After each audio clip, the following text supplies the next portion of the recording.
Good morning. Happy Friday to Durham City, the Bull City. We're happy to be here in day 2 of our budget retreats, and we're going to call this meeting to order, and I will ask our clerk if she will call the roll. Good morning, Mayor O'Neill. I am present. Mayor Pro Tem Middleton. I'm here. Councilmember Caballero. Here. Councilmember Freeman. Councilmember Johnson. Here. Councilmember Reese. Right here. Councilmember Williams. I'm here. Thank you. I believe Councilmember Freeman may have just joined. Yes, I got kicked out for a second. I don't know what happened. Okay, Councilmember Freeman. Present. Thank you. All right, we'll turn it back over to Mr. John Allore. Good morning. Good morning, Mayor, members of council. Thank you very much for joining us here for our second FY23 City Council Budget Retreat. We have a program of about 4 presentations this morning, bleeding a little bit into the afternoon. Before we get too far down, I want to, since we may have residents watching on YouTube, we certainly, the Durham community will be able to access this video. I want to briefly share my screen here. And you tell me when you can see that. Great. So this is the city's budget development page. And you can find it by going to the city's website and then just under departments, clicking on the budget services department and then going to budget development process. And throughout the process, we will, this will continue to get updated. For instance, we began with the budget development schedule. This, if you click on this link, this will tell you about all the important components as we work through the spring notification that we had the budget kickoff, that they're presented on YouTube. And then I won't click on them right now, but if you click on this link to day 1 material, that will give you the slide deck from yesterday. Momentarily, we will put up the day 2 slide deck so that anybody can access the agenda and all the presentations. It is the language function on it is pretty good. My French comprehension is very good, and I tried it yesterday and was quite impressed. Nevertheless, in addition to that, we are having all materials translated into Spanish, and they will be ready, I think, by next week and posted shortly. So that's just something I wanted to share with you. I'll stop sharing my screen now and just see if City Manager Page had any opening thoughts before we turn to the program. Good morning, John. I look forward to the time that we will spend today finally getting into some numbers and projections and some great discussion that will lead us a little bit further down this budget path. I will be with my camera off and my microphone off, but I will be present listening to all of the discussion and input that we will be receiving from the mayor and our elected officials, as well as the experts that will be presenting today. So thank you for a few moments, John, and look forward to today's session. So if we could just have the agenda up briefly, and then we can go to the first presentation.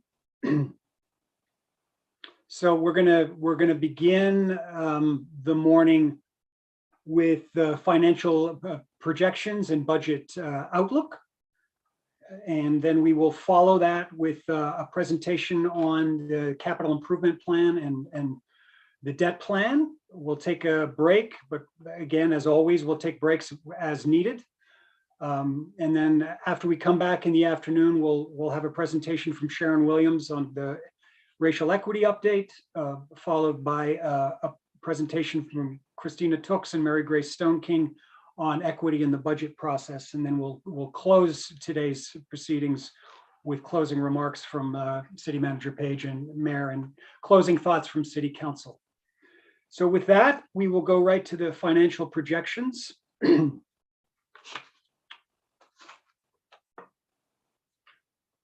you so much. So if we go to the next slide. So I want to give you an outline of what we're going to cover here. We're going to cover this in 3 chunks. We're going to do a review, a recap of what we determined, what we planned in FY22 as a reminder, because in many ways, what we did last year is going to form some of the basis for the decisions we make on forecasting and what we're going to do in the current proposed year, FY23. The second thing we're going to do is we're going to look at the projections and outlook for the year to give us a sense of where we are with that plan. And then finally, based on the information, not only with the plan, but how the plan's going, we're going to talk about some of our rationale on how we currently see the budget developing and some issues we see as we move further down the calendar. So to begin with the budget recap. Just a reminder, in fiscal year 22, the total budget that was adopted was $530 million. The majority of that, about 50%, a little over 50%, was in the general fund. We have fund structures in the city, and not all of them, but the major funds are listed here. Followed by the general fund, which most of the city departments are enclosed within, are the major enterprise funds, water and sewer fund, solid waste, transit, stormwater, debt service is to have a mechanism by which we fund our capital projects. And then rounding things out, the dedicated housing fund, inspection fund, the parking fund, DPAC, that's the Durham Performing Arts Center, and the ballpark fund. So just a recap on the tax rate. The property tax rate was set at 55.1 cents. A penny on the tax rate is approximately 3.7 million. And that tax rate is broken down and split between a number of departments or excuse me, funds. General fund, of course, gets the major chunk of it, 30.95. That includes a half penny for parks and trails maintenance, which we always include within that, as Parks and Rec is part of the general fund.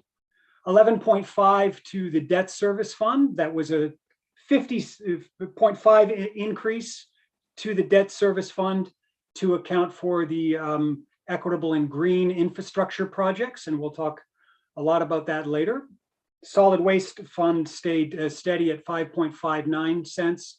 Transit stayed steady, held steady at 3.75 cents. Dedicated housing saw an increase of 1.38 cents from 2 cents. Overall, the property tax rate increased by 2 cents from 53.17 to 55.17. The remainder of the change that you saw, I think was 11 cents, was included in the general fund operations. Just a recap of general fund revenues, and it's a reminder. I won't spend a lot of time on this since most council members know this, and the new council members and mayor have been briefed on this. And this is simply to say that the majority of our revenues, about 50% comes from property tax, and about 33% comes from other local taxes. The majority of that is sales tax. And then on the other side, this is simply to say that within the general fund, the majority of our spending is on personal services. And that's people, that's FTEs. And of course, as you know, people make up the programs within the city that we have to administrate services. There's not a lot of money in operating. Operating would be the things you use to administer a program. And of course, personal services are the people. Some other things having to do with capital outlay. Some people need to buy fixed assets, things like that. Some transfers between the funds that we talked about earlier. compromise about 5%. And then there's another category of just miscellaneous things that are not material in nature. Just another way of looking at the revenues that we received. Again, property tax. If you're looking at $100 bill, it's about $48. Local taxes, again, which is partly sales tax, about $33, and state funding, etc. Certainly on the other side, again, looking at $100 bill. Of that, $51 could be attributed to public safety. That's the police department, the fire department, emergency communications, and of course now our new community safety department. Public services, about 24%, is the second biggest chunk of our general fund departments.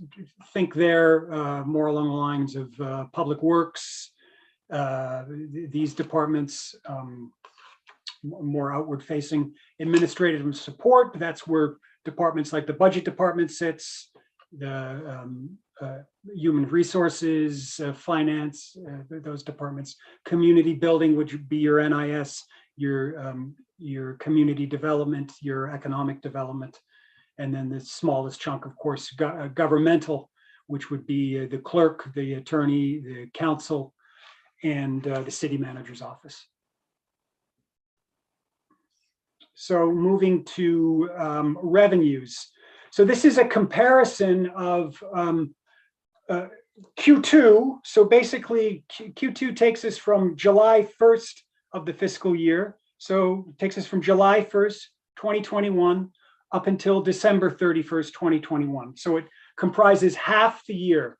And what we do at half the year is we want to see how we're performing, particularly on all our revenue and expenditures, but particularly this slide is looking at our revenues.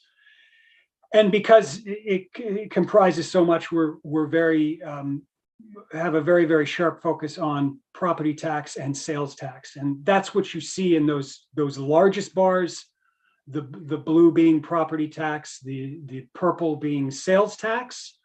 That's where I'd like to focus on the most here. And what it's telling you is that compared to last year, we're in a better position. We have collected more than we had in the previous year at this point in terms of property tax, about $4 million more in terms of sales tax, about, what is that? $5-6 million more. So we're in a good position right now, looking at actual to actual collections. And the others are up as well. Charges for services has almost doubled compared to last year. Power bill is up. Utility tax is down a little bit, but we think that's a timing issue. But all of this trends and forecasts in the right direction.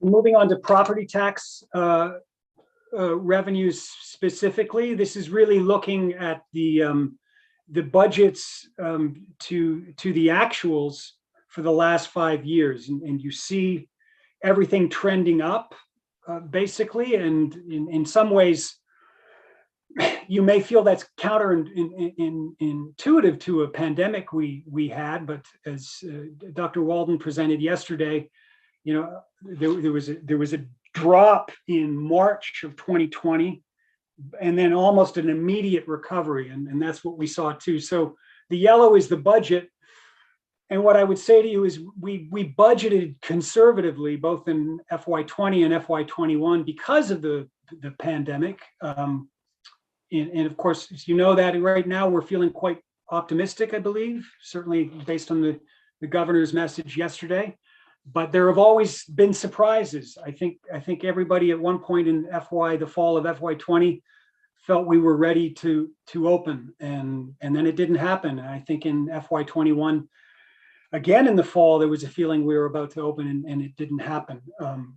So we're kind of at that precipice again. So we're cautiously optimistic, is what I would say. It's very good news.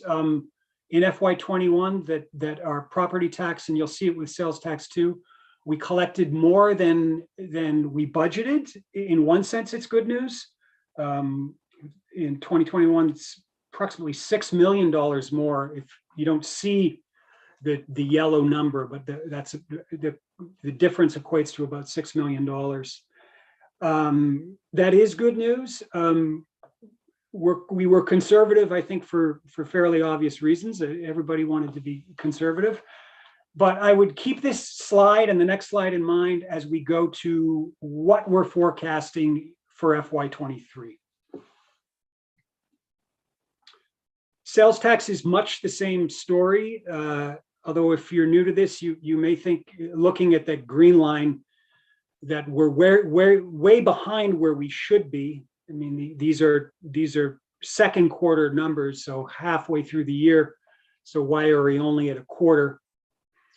Well, that's because sales tax collection and reimbursement to the city has a 3-month lag in it. So we are only seeing at this point collections through October for sales tax. So the first 3 months. We have not seen yet the November revenues from sales tax, or the holiday. If there's a holiday impact from December, we are not seeing those numbers yet. But nevertheless, as you'll see as we progress, we are forecasting. I wouldn't say aggressively, but again, cautiously optimistically. So again, keep this in mind. Same story. I'm sorry, whoever, I think it's Matt controlling this. If you could go back one. Again, what I point out here is the jump there in 2021 from budget to actual. We collected a lot more than we anticipated, but I would also say from 20 to 21, we forecasted much more than the previous year. We budgeted 64 million, and then made a jump in FY22 to 76 million in the budget projection, the adopted budget. That's a jump of about $12 million. And even then, it may be the case that we're going to collect even more than that. So we are looking at our actual numbers, and we are projecting, we feel, in an appropriate manner. This is just another way of looking at the January revenue status for the general fund again. All of this is good news. Total tax collections were about 73% of the budget. Taxes come in the majority of it. Your tax bill is due around the 6th of January. So the majority of the revenue comes in in January. There's some trickling down into February and March, but we see most of the money in the January month. Property tax alone is already at 98%, so that would stand to reason. Sales tax, as I said, is only at 35%, but again, we're only seeing 3 months of numbers. Hotel motel, not as well. I would say that the hotel motel tax, however, does not account for a large source of revenue for the city. Licenses and permits up, intergovernmental revenues up. Charges for services very, very much up.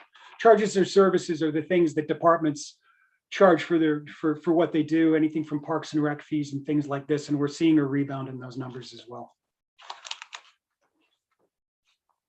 Just some short words on the planning fees and inspection permits, since these are, for us, leading indicators for recovery.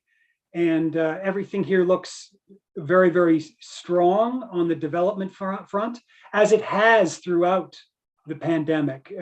Development in the city has been very, very robust, not something that we anticipated. I can move to the next slide. The same with inspections, inspection permits. One thing to note, there are fewer permits in FY22 than FY21, but the value of those permits, because the majority of them are commercial, are much larger. So again, just a robust recovery. This is a very busy slide, and it's really kind of a way for you to benchmark our our tax rate and service fees against other municipalities. But there's a lot of caveats I would caution about reading too much into this. Raleigh is highlighted in green because it's the city of Raleigh that prepares this for our benefit. We're just a participant in this. But what it shows you, Durham is there, and the other, it's about 4 items above Raleigh there. You see the 55.17 annual city property tax bill. Some people charge a solid waste fees, some local governments don't. The medium home value is very different depending on which of these cities and towns you're talking about.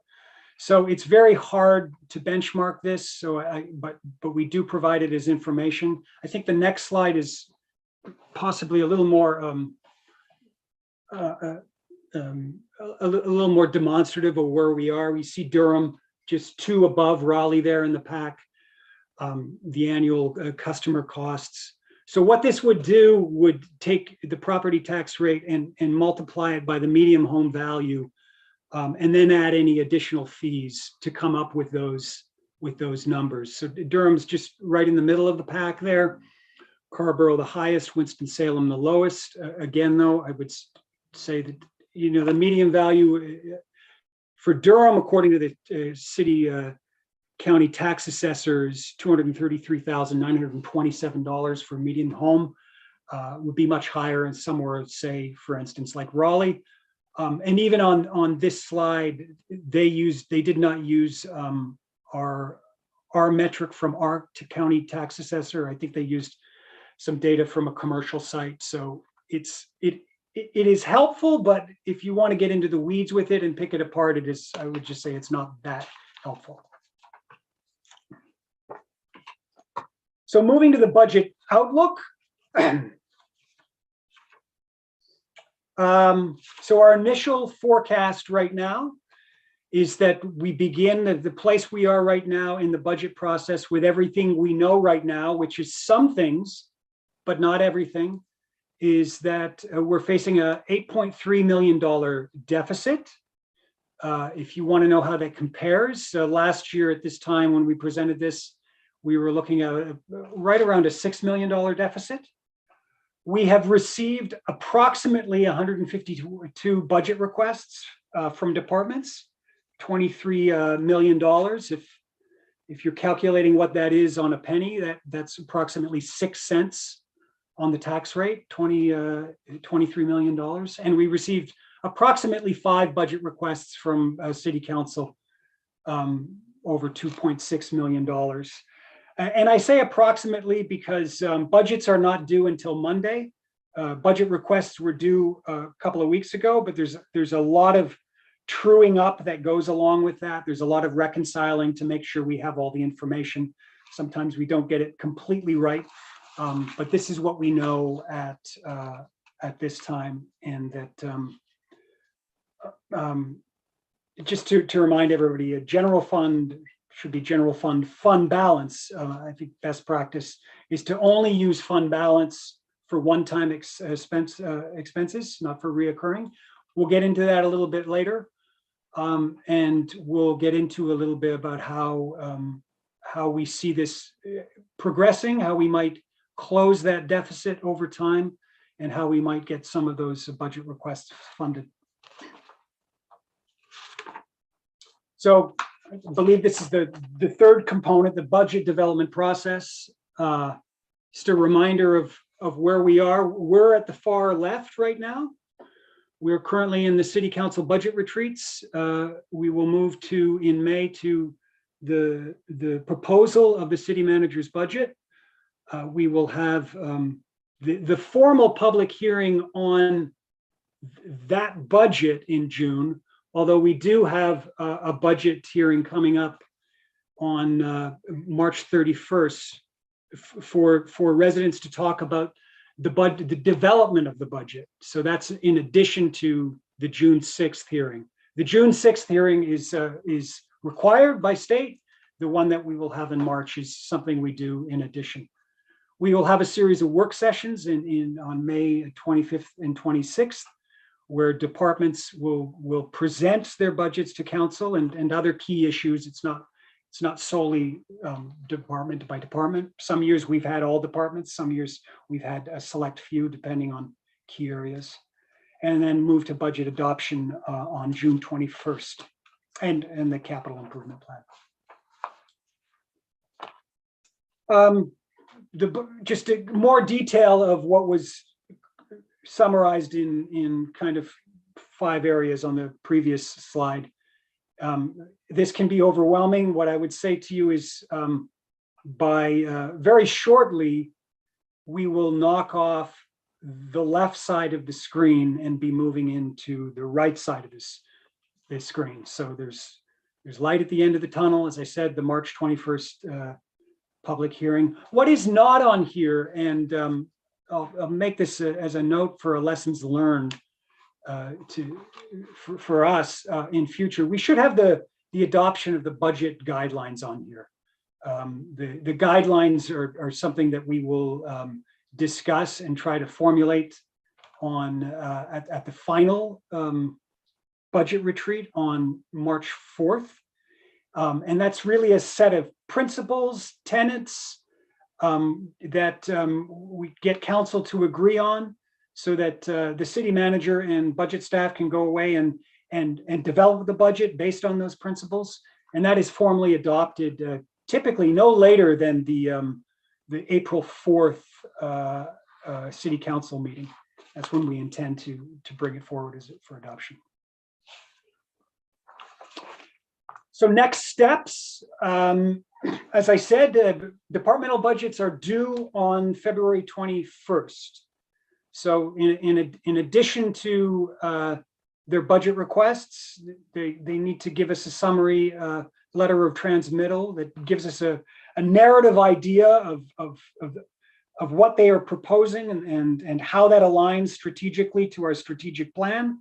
They need to provide performance data around their requests and to make sure that they're properly aligned with their performance measures and not only the city's citywide strategic plan, but departmental strategic plans. We are conducting racial equity analysis, not only on the budget requests, but on CIP requests. There will be a lot more detail on that later in the morning, splitting into the afternoon. And that in addition to this, all, of course, capital projects will be prioritized within the CIP process. So what the budget department is committed to do, is always committed to do, is to review all budget requests and prepare analysis. The analysis by the budget department, by a budget analyst, is the bread and butter of this department. It helps inform the information to help the senior staff make key decisions to prioritize $23 million worth of projects when we know we can't do all of them. The analysis is impacted by performance management, performance measurement, and then we prepare recommendations to senior staff and most notably to the city manager. So in summary for this section, we're on target to meet current year revenue projections in most areas, and exceeding targets in some specific areas we've discussed. We project that all departments will end the fiscal year within budget, with the exception of police and fire because of the mid-year pay increases that we did. Revenues are projected based on the assumptions within multi-year, the financial plan, and departments provide updates on their revenue projections as part of their quarterly submissions on quarterly reports. I'll remind you, we have a second quarter financial report coming to you next week on the 24th. So at Thursday's work session. It is not a presentation, it is a report, because a lot of that information is already here today. But we certainly, if you have any questions on that report, we will be available to answer them. And then finally, like the revenues, expenditures are projected in a multi-year plan, and departments update their program expenditures, their new funding requests, their budget submission. Again, a reminder that our gap currently is $8.3 million in the general fund.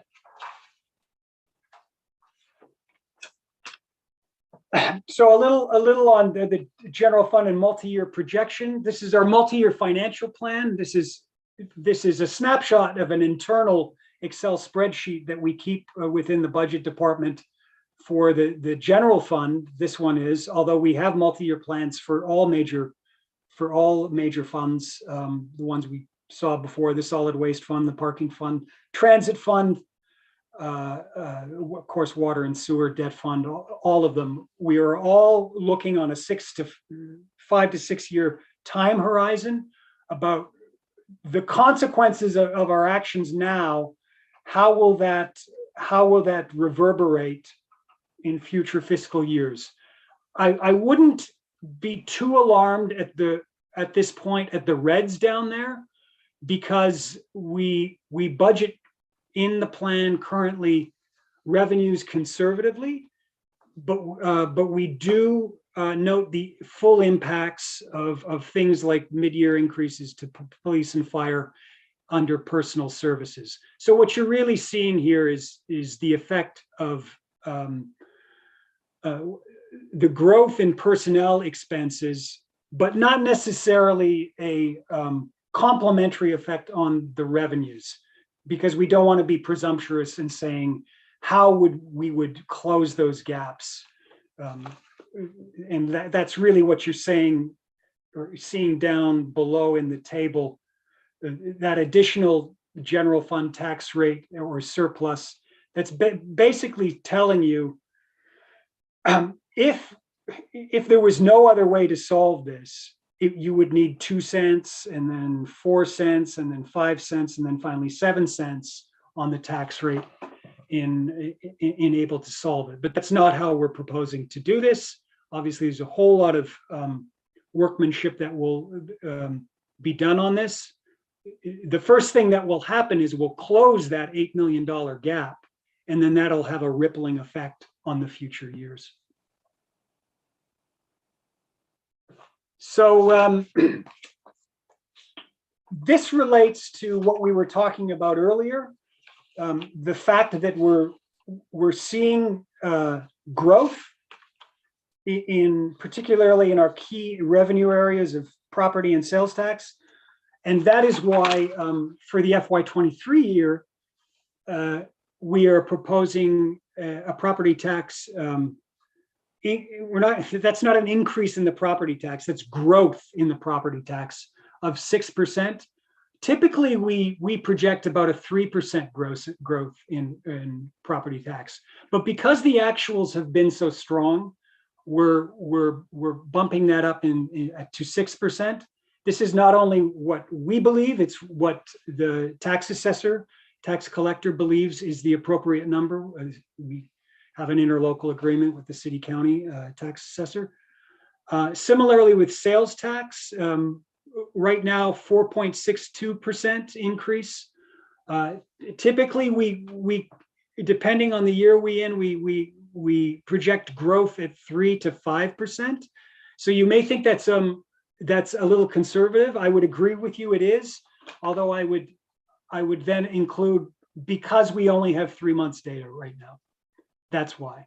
But if there's a slider here where we could see the potential possibly for an increase in growth, it would probably be this area right here, sales tax.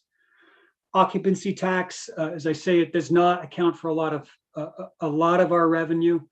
2% increase. Charges for services, 1.5% increase. Again, that could be conservative. We'll continue to monitor that as we move into the spring based on the actuals, which are trending very, very high. Some major assumptions. This is to say what is built into that $8.2 or $4 million gap. Number one is general services, the maintenance fund. that is something that is always referenced in the budget guidelines. We had a commitment from prior councils to increase that amount of $100,000 over a series of years until we met a threshold of $1.2 million in funding for preventative maintenance in the general services fund. We've reached that threshold now. Another principle within the guidelines is to keep an amount for our streets. So again, for FY23, we are making the commitment to allocate $6 million for the repavement of city streets and refurbishment of sidewalks is a component of that as well. Same as the previous year. And again, we are proposing an additional $4 million come from our fund balance for a total of 10 million. I believe the request from Public Works for FY23 was 15 million, so we're not there yet. We'll get into that a little bit more when we talk about CIP a little later this morning. I think the need for streets is we all know is greater than 10 million. Nevertheless, at this point, all the things we need to fund, we feel that we must continue this number and that something is better than nothing. Continuing with major assumption, some other things that are driving costs that are a little new this year. So in the realm of benefits, health insurance, we're forecasting a 10% increase in the health insurance for the city, and how that divides up between the portion attributed to employees and to the city remains to be seen. We're still meeting, with finance and the Human Resources Department are both stakeholders on this arena with us, as well as a consultant. So we're still discussing this, but it's looking right now like the health insurance will have a 10% increase. Dental insurance remaining flat, 401k contributions remaining flat. We've seen over the years a steady increase of about, in some years it's been more aggressive this year. We get this from the League of Municipalities. I believe that says an increase of, sorry, my slide is kind of 0.75% to the ledgers, the local government retirement system.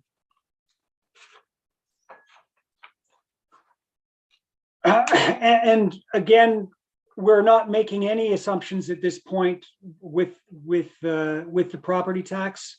We're almost ending where we began, which is currently there's no assumption made here. It's just a reminder at this point within the model, within that $8 million deficit, the tax rate remains the same as it was in FY22, 55.17, with those appropriations to those allocations to the general fund, the debt service fund, which includes another additional 50 cents for the equitable and green infrastructure, transit flat, although we'll have some discussions on transit at I believe the third and fourth retreat. Housing 3.38, solid waste 5.59. Again, the property tax growth rate 6.12. And the major assumptions that I think you've concluded that, or probably not concluded, but may have already arrived at, is not only the ramifications of the mid-year increase for police and fire, those have reverberations obviously, but also the restoration, step plans, an increase for non-sworn employees of 4%, 5% for sworn, and again, we're looking at the restoration of components of pay for performance. All of these are priorities. We know with the city, pay, employment pay, and employment, as we learned yesterday, is one of the key challenges that we're kind of facing in if we start using the word, well, within the pandemic, and even if we begin to talk about an endemic. Some words on fund balance, because we alluded to this, that some things can be paid for fund balance. We for instance, we're planning on $4 million for street repairs to be coming from the fund balance. So what does that all mean? FY end of year projection for FY22 is that the total fund balance will be $53.3 million. So that's what finance is projecting when we arrive at June 30th in the current fiscal year we're in. Now, there's a holdback of about 12% of that. That's a minimum amount of 28. That's a state recommendation. But within the city has its a fund balance policy, which tags an additional 4.7% onto that. So we have a fund balance threshold of 16.7%. So that would bring the target level of up to $40.19 million, leaving a surplus above the target of $13 million. So the percent in excess that would be available, for discretionary spending would be approximately 6% or 13 million. What's not included? New budget requests. That was on that slide. That's the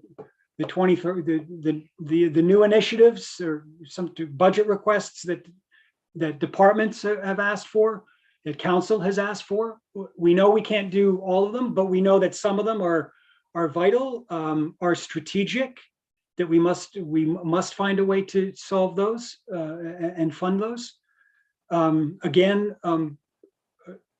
closely eyeing the revenue actuals and projections, I would say, in sales tax and property tax is key to solving that puzzle.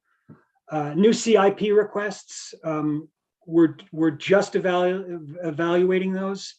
In a moment, we'll have a presentation on that. Pay plan structure adjustments for employees, depending on what we do, that may increase council budget requests I mentioned.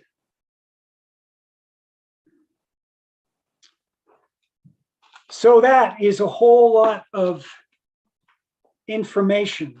And I am happy at this point to take slides down and answer any questions I can from council. None from me. Great presentation. I'll open it up to our other colleagues.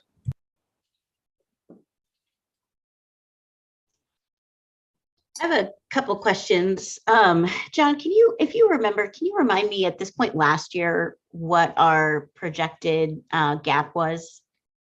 It was approximately $6 million. Okay, so we're a little bit higher. Yes. And so the new initiative requests that we received, will there be anything else in the actual budgets that we get from departments that, like, other requests over and above the number that we already had, or is that like the number for new initiatives? That's the number for new initiatives, unless some emergency were to arise. Okay, and have those already been through the administrative vetting process, or is that everything the departments want? That's a great question. No, they have not been vetted. Okay. That is everything the departments want. Okay, great. I would love to give them everything they want, but sadly, resources, our love for Durham is not finite, but our resources unfortunately are. Thank you.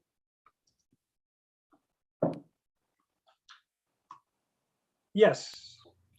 Thank you. Good morning, everyone. Thanks for the great presentation. You've named a big thing that we're hearing, a theme around employment pay. And when do you think, and you maybe said this and dismissed it, but when in the process are we going to have that financial impact? Because I know as a council member, I know it's going to be big. And so I feel like that's going to cause some hard decisions along with what staff is asking for. So at the next retreat, interim budget or HR director JJ Scott will be presenting on pay. Okay, so we'll hear it then. The next point, you certainly get an update then. Yes. Okay, so we'll get it early in. Thank you so much. Good morning. Good morning. So John didn't answer directly your question, but I did just, these are a lot of numbers and a lot of things to absorb at once. What is in what has been presented this morning, again, is the annualized increase that the council has already approved for public safety. So that annualized increase is included in what you have seen this morning. That's the 8 million, correct? Because that's the full year. It's actually about 9 million. Okay. So, Thank you. but while he didn't talk about it, in a great level of detail, because these numbers have, growth, revenue growth, as well as projections for other kind of expenditure growth. But if you wanted to pull that out, that is already annualized and it is included because a decision has already been made to add that to employees' checks. So once that decision is made, then we carry that forward into budget projections. So that is included. Also included is the restoration of our pay for performance program for other employees. What is not included at this point is market adjustments for other staff. When we say market adjustments, that's those across the board adjustments. But all of our other general employees receive their pay for performance increases on July 1 of the fiscal year. And that is included in what you have seen here. But as John has just mentioned, interim HR Director JJ Scott is going to pull out the details around all of that at the March retreat date. Thank you, Wanda. I really appreciate all that extra context, and I appreciate the work that staff has done for some of the knowns already around staff and worker pay. So thank you. That's helpful. Madam Mayor, if I might jump in. Thanks, man. First off, good morning, everyone. And forgive me for keeping my camera off this morning. John, congratulations, first off, on your inaugural kind of run as director with this presentation. Perhaps second to the resident survey, this is one of my most anticipated parts of our budget process, is kind of hearing this snapshot and this primer for us really gets us in the mood to have the substantive conversations we need to have. First question, just a couple of quick questions. First one, in the same spirit as Councilmember Johnson's question, she asked about the gap, the difference in the gap between this year and last year. What's the difference, the gap between departmental requests last year and this year? Do you know? The number, I think I understand your question. You're saying how many requests and what was the dollar value that we saw last year compared to this year? If you recall, yes. And I imagine somebody on our staff will put that in the chat shortly. Got you. And forgive me if I'm foggy and not remembering, but last year how we and this might be a nomenclature thing. I noticed housing is 3.38. I know we've had a penny for housing, and then I know we went up to 2 pennies for housing. I don't recall us adding a third penny for housing. Is this reflective of the increase for the debt we were floating for the bond, the housing bond? That's quite correct. There was a delay in that on whether to increase that amount for the debt when in I believe 2021. And so there was a delay on it, but then it was articulated, we better get ahead of this, otherwise we're not going to be able to pay for what we issued, the $95 million. So last year, the 1.38 was appropriated. Right. I think I argued vigorously. Well, I was one of the council people that argued for getting ahead of it. But I guess would it not, would that, well, debt is 11.50. Is there qualitatively a different kind of debt that we're putting it under housing as opposed to just our normal debt service line?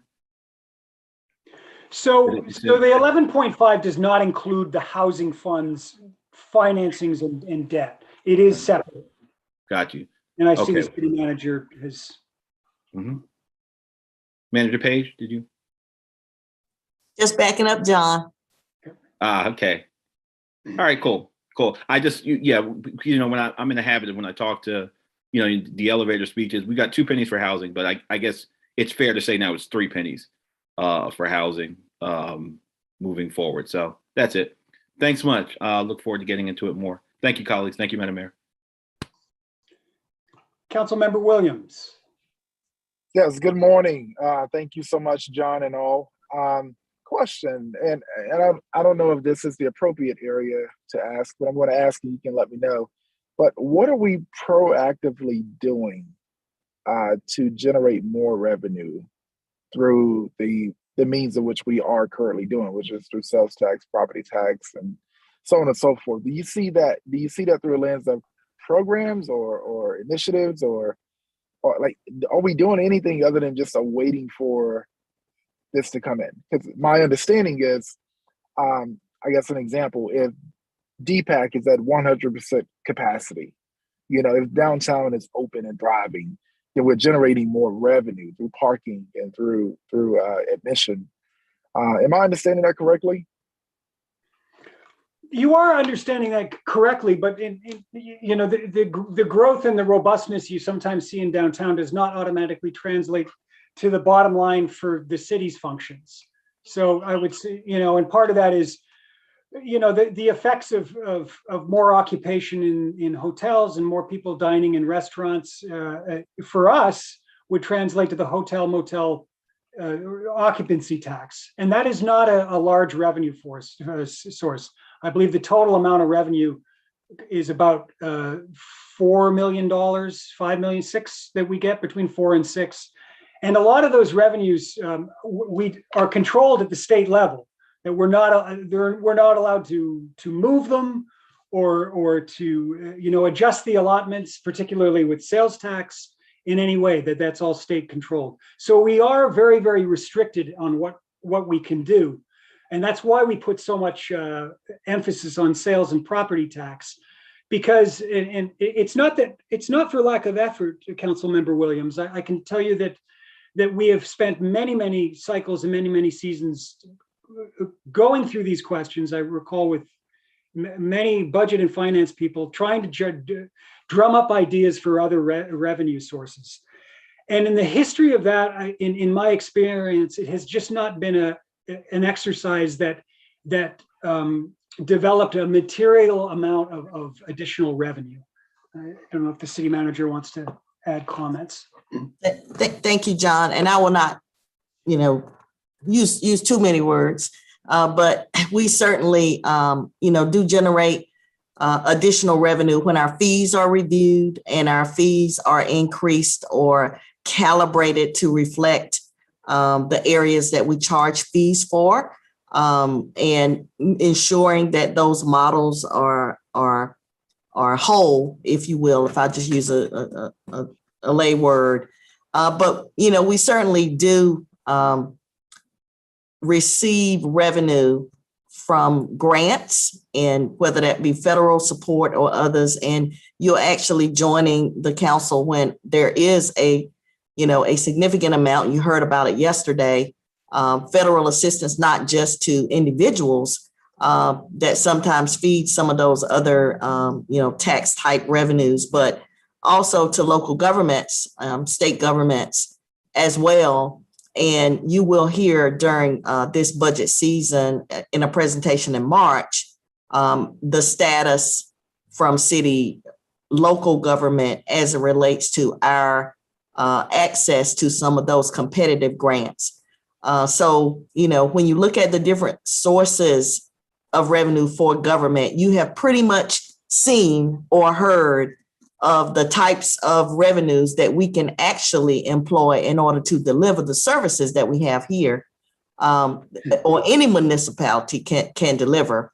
You've kind of heard that this morning, but you're going to hear more about some of the one-time revenue sources that are available because of the times that we're living in, and how we might incorporate, those sources into delivery of services or investment in our community. But I will always say, and staff will say as well, most of those sources are one time, and we have to really, really be deliberate about how we incorporate them in our financial models, because the city's been here for over 150 plus years, and we will be here when all of us are long gone. So we have to make sure that our longer term strategies align with one-time funding that's coming in our community. So I will add those comments. Okay, yeah, I appreciate it. I'm going into this with, seeking how we are economically robust, as we have, we're robust in requests. So I want to just make sure that we are having a mindset of return on investment, and to the point where it makes sense. The city's not a charity, it's a business for the people.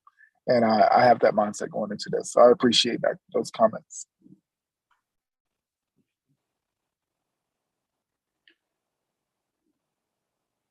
Any other questions?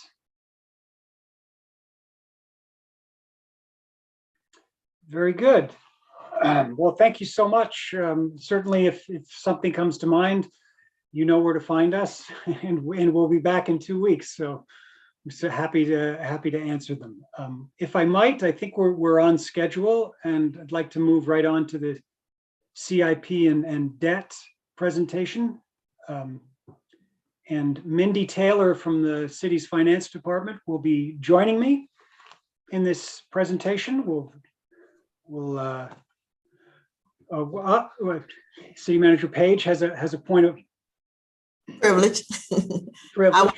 I would just like to welcome Mindy Taylor. She's not a new employee. She's been here for a little while working in finance and transportation, but I do believe that this is the first time she's had an opportunity to present in this session, the capital improvement plan. And I wanted to let her know that I am back here to also jump in to have her back as well. But most of you are familiar with our previous finance director, David Boyd, making this presentation. So I wanted to give Mindy a little shout out before she starts. Thank you. I appreciate it. Very good. So to begin with, the way we'll handle this is very much how we have in past years. I'll start the presentation, do a handoff to Mindy, and then I'll close with a couple of slides at the end. So this is just an overview of the city's capital improvement plan related to both CIPs and debt. So just some background. So there is a CIP process which pretty much aligns with our annual budget process. I think the only difference comes on the front end. The kickoff is in December, as opposed to January for the budget process. And this year, with a new equity scoring tool included, that was probably the main source of information that we wanted to translate to our partner project managers and departments. All CIPs were due on January 28th. And currently, we are in a process of looking at recommendations and scoring and discussing with an internal scoring committee of project management experts, as well as resident participation. These recommendations will be submitted to the city manager in April. And in May, the recommendations will be presented to city council. So some of the information here that you'll see today is of what is being proposed is very, very early, but we submit it to you always in transparency, but it's not the recommendation yet. And the recommendations, I think the first time council will see recommendations are at the budget briefings you will receive in late April, early May, just on the eve of the preliminary budget presentation. If you're not already aware, I want to introduce you to our CIP project viewer and someone. This is an online tool that is still fairly recent and has pretty much replaced our CIP book. We used to have a large paper book, and we've now translated it to an online website with all kinds of dashboard information and maps and tracking data. It's a tool that on a quarterly basis can show you the status of and the trends. And we're slowly migrating for this to our hope is it replaces what you currently see in the quarterly report, which is a lot of, you see a CIP stoplight report. Right now, we welcome the redundancy because I think people are still getting used to it, but eventually we'd like to start using this tool. And it provides a lot of the context around equity funding for various neighborhoods and communities throughout the city as well, which as we move to the next slide, we'll get a little more into. So this is just a little more detail on the project viewer. As I said, you can map the projects. If you go to the next slide, please. And not only you can get into quite a bit of levels of granularity here. A lot of functionality has been built in with our TSGIS staff to include city investment by neighborhood over the last 10 years. There's a lot of helpful links on here to inform residents about bus stop improvements or public works projects, DPR project maps, a lot of those built into the functionality. So a lot of data around average cost of a sidewalk installation or the road repaving per square foot is all within this functionality. And you see on the right of the dashboard, your ability to search back over 10 years, looking at those trends. Just moving on, I think Christina by now Christina Tooks has shared the link. Thank you so much. We invite you, and if you have the presentation, you can just click on the link within the handouts you have and it'll take you there. So we encourage not only council members, but Durham community to go into the CIP project viewer and explore. So as I said, this is at this time, the submissions that we saw come in from departments. There's 2 slides here. These are just the general fund projects for FY23. And again, in the interest of transparency, we provide all of these to you, so you get a rough idea of the arena of things that we're talking about, and the scope of the projects and the total project costs, what department is submitting them, who is the partner department with them. You see on that last number 20, I alluded to that earlier, the public works, the street paving, where we have 10 million, but they actually are requesting $5 million more. That would all be part of the evaluation. All of these, quite obviously, if you move to the next slide, the total requests are 52.5 million. We could not begin to fund all of those. So thus begins a lot of prioritization and scoring. And as I said, new this year, particularly around the equitable impact of these projects, right down to a very granular level about, what street are you talking about, where, what sidewalk are you talking about, where, in order, our hope is that this tool will address some of the deficits, for instance, in legacy neighborhoods, things like that.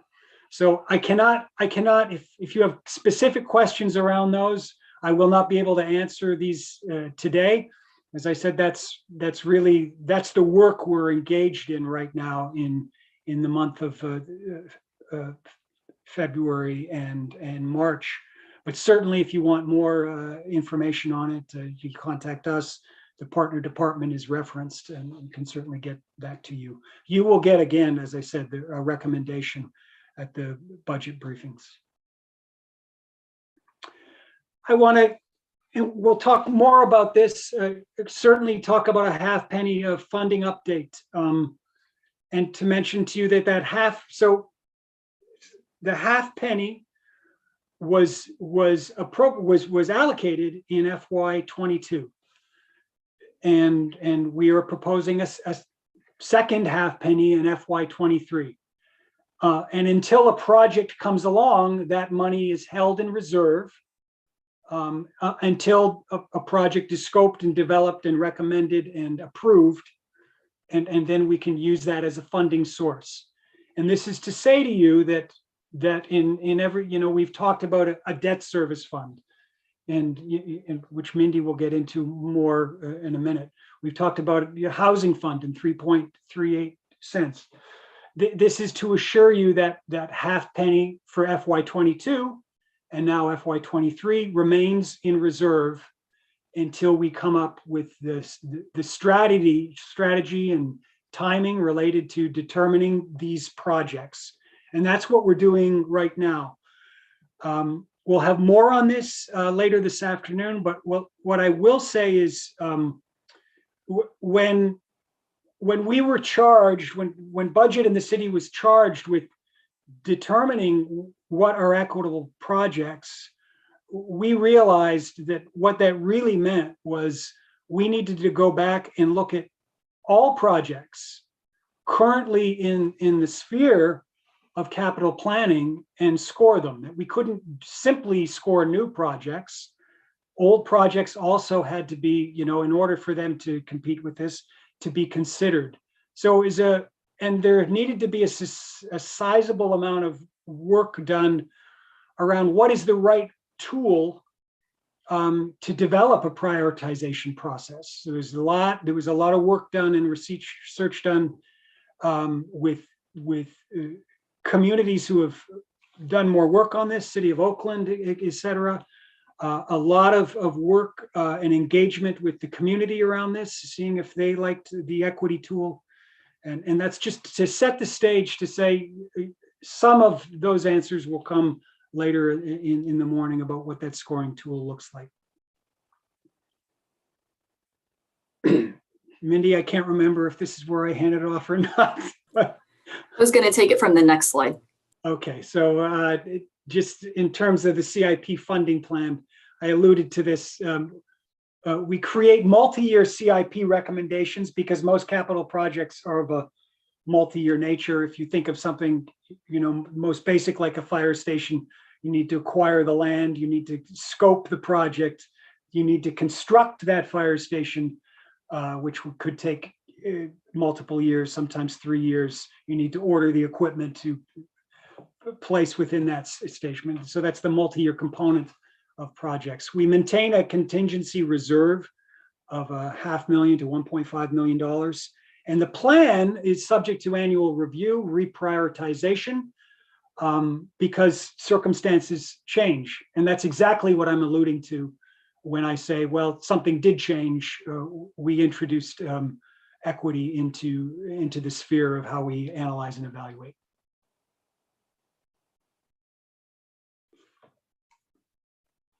Mindy, I will hand it off to you.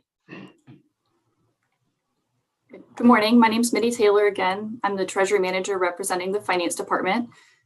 So following up on all of the funding needs that John has identified for FY23 raises the question, how do we pay for all of this? The city has an 11.5-cent tax rate that goes into a fund to pay for debt service on previously constructed capital projects, current projects, and new capital as well. And we also use a portion of that tax rate to cash fund projects, with our target being to fund 10% of project costs with cash.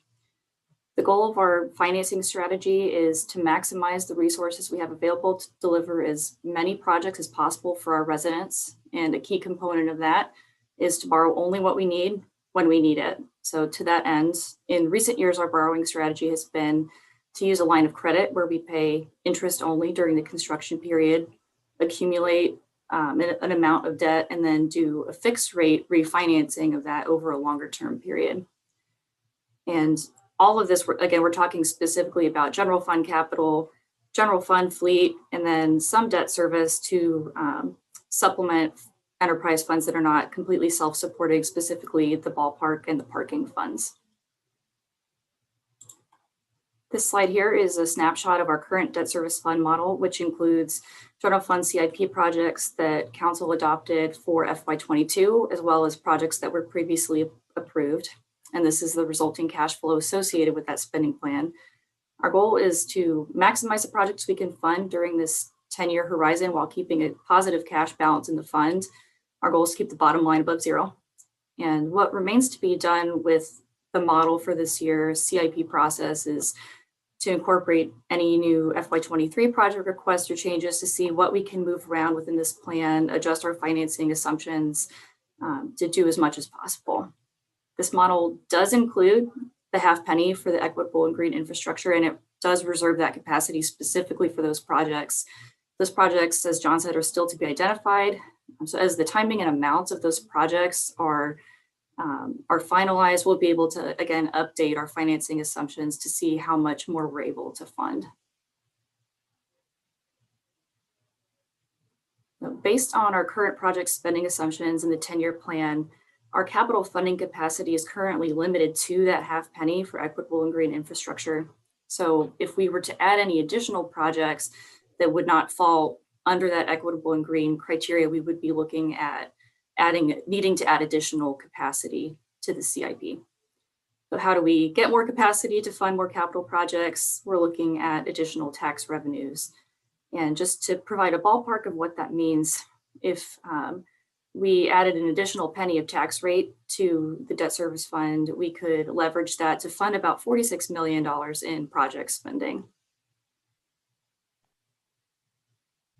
What else are we doing on the borrowing front? Following up on our line of credit strategy, we're looking at timing and sizing for putting our next line of credit in place for our general CIP program. And we plan to bring that to you for approval before you go into your summer break this year.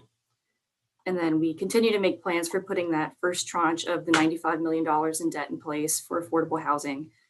The timing and amount of that first debt issuance is dependent on the spending plan for the projects to be funded. So we're still working to refine those assumptions. And if there are no questions, I can turn it back to John to give some more information on CIP.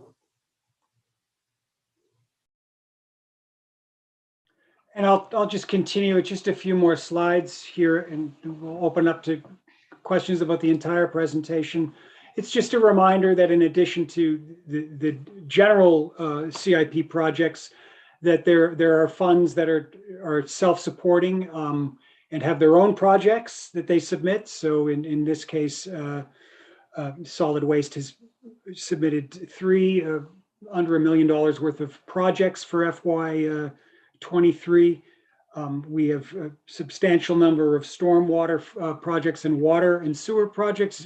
If you're new to this, it seems like a large dollar value. I can say that for those funds, this is not a large dollar value. These funds and these structures churn a lot of capital. They are capital driven, and so this is what they're designed to do, is to construct and replace infrastructure that are critical needs to the city. And then finally, just as a reminder, and if you don't know, that the city has a fleet replacement fund, and that means we have a mechanism to make sure that all the vehicles that we currently count as vehicles within the city, your police vehicles and your solid waste vehicles, all of those water and sewer vehicles, everything you typically would see in a holiday parade, actually. Well, we have a mechanism. One of the reasons why they look so great in that holiday parade is we have a mechanism to replace them.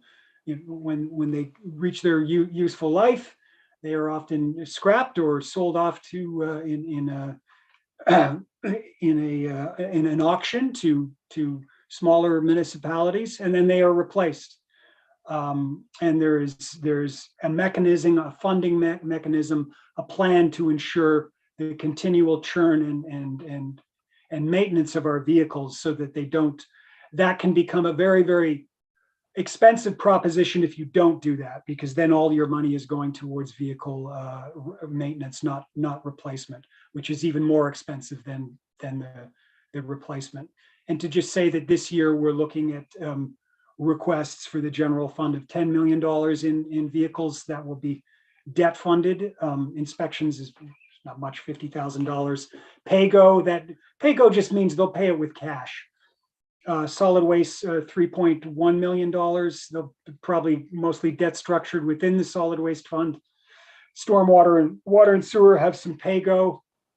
Water, you may say, how do they have the cash for $1 million worth of vehicles? Well, they're a fund with over $100 million budget. That's how they do that. And transit, small amount, $51,000 for a total of $14.8 million in fleet capital needs. And with that, can take down the slides, and Mindy and I would be happy to answer any of your questions. No questions from me. Great job, Mindy. Great job, John. I'll turn it over to our colleagues. Yes, Councilmember Freeman. Thank you. I just wanted to say I am always paying attention. I just wanted to ask first, is Christina still doing the CIP management? I just want to extend a great deal of gratitude, acknowledging that some of those smaller projects never moved forward because they didn't quite hit the scoring number to move forward. And so I noticed that in the CIP list that those projects are moving forward. I do want to say thank you for continuing to incorporate the equity aspect into that. And then just on the other side of that conversation, I know that we know that equity is not just where the projects are happening, it's also who's involved and how. And so I do want to make sure that I do continue to ask the question about how engagement is working and what type of engagement is happening around these projects, because we know that I know that 3/4 Creek or 3/4 Trail, engagement kind of went left, and we had to get it back on track. And I do want to make sure we avoid that going left side of it, and just making sure that we keep our residents included in the conversation. And then also on the other side of that, the types of contracts that we're bringing forward, making sure that local and minority business owners are involved in that conversation. And so, yes, this is great. This is a huge tranche of how our revenue is spent in the city. And if we can make sure that folks as residents are engaged and folks in their businesses are engaged, I think we win. I would also add that I would raise the concern around if we're doing a half penny for the equitable and green infrastructure, and we're not, and I could keep saying this every year, if we're not including workforce development to make sure that our businesses are aligning and training is aligning with where we're going, and economic impact, those businesses that are coming online, if we're providing technical support, we could be aligning them with contracts, whether they're D8 or not. We just need to be in that vein. And again, the engagement, however the engagement plan is working, I don't know what the conversations are. I had hoped that David, before leaving, would have had a plan in place and had some type of task force or some type of internal meetings. I haven't heard of any. That included both the director for workforce from economic development and from NIS, because the engagement is going to be important. I would add to that, I had made a whole lot of notes. I didn't want to interrupt you. That when we're talking about the affordable housing and timing and sizing, it's definitely of great concern how the DHA properties are moving forward. And just to walk in my neighborhood yesterday, I don't know where those Liberty Street apartment residents are anymore. And so I can't keep an eye on them. I don't have a mechanism in place to figure out how to make sure that they're going to be able to come back. And I don't want that to come back on us as a city. And so I just want to make sure that we're not just limiting the conversations. Yes, you're in finance. I understand this is all about budgeting, but there's so much more to the way that you're putting this money together than just the numbers. And I don't want us to lose that. I think I said a lot, so I'll let the rest go. Thank you. Yes, City Manager Page. Yes, so we are certainly taking notes on all of the feedback that is being presented this morning. That's why we're here. Whenever we're doing these presentations, sometimes the debt and financing and budgeting part comes first. And sometimes, our processes come at the same time, and sometimes they come after. What I can assure you is that the work that it takes for us to engage the community, develop, green and equitable projects with our Neighborhood Improvement Services Department, with others who are involved in the processes, is currently going on. And I didn't want us to leave this meeting thinking that we hadn't started that process. At a certain point, that process generates recommendations on projects that then merge in with our funding plans. So what you're seeing today is getting information that gives you assurances that we have the funding plans in place, that we're segregating the dollars. We know exactly where the funds that have been raised in order to support these projects is, from the money side. And as we progress in this season, that is when you will see some of the things that you are speaking about today as it relates to, how we get to the projects that are going to be recommended to be funded with these sources. So I didn't want to say that. I didn't want to make a whole new presentation this morning, but I definitely wanted you to know that we are working in that space. Deputy City Manager Bertha Johnson is working, is sort of leading from my office that, that work, along with, Neighborhood Improvement Services and some of the other departments that you mentioned. So just wanted to make sure I put a finer point on that. I know you had some other things as well, and we will make sure we incorporate all of them as we come back with updates to council. I appreciate that. Thank you. Madam Mayor, if I might. Yes, Middleton. Yeah, thank you. Thank you, John. And Mindy, good morning. Thank you. Good to see you. Thank you so much for your presence and this great presentation here today. Two quick things. First, I just want to revisit briefly my question about the dedicated housing fund earlier, the additional penny. I just want to be very transparent about my concern with the animating concern. Hopefully it's an unfounded concern that animated my question. I don't want the fund to become primarily debt service. When I look at that tranche of money, for me, that represents opportunities to buy more land, to do affordable housing projects, where LIHTC falls short. If we get LIHTC projects where we have to subsidize, that pot of money to do things rather than just pay debt. And I don't want that fund to become subsumed by just debt service. And I don't think that'll happen, but I just want to be transparent about, we've got one fund for debt service, and then we've got this fund for dedicated housing, and we're paying debt out of that dedicated housing fund. I just want to make sure, in this state, that be transparent about, I don't want that to become a de facto primarily debt service fund, as opposed to giving us the agility and the muscle to do other projects, to actually spend the money proactively and positively on affordable housing initiatives. Not to say that debt service isn't important. It's critically important, obviously, but that fund for me represents our ability to be creative and agile and not just primarily pay debt out of that. So I just wanted to be transparent, hopefully it's unfounded, but I just wanted to be transparent about where the question was coming from. Secondly, Madam Manager, do you want to? Yes, I did want to respond to that very briefly, Mayor Pro Tem.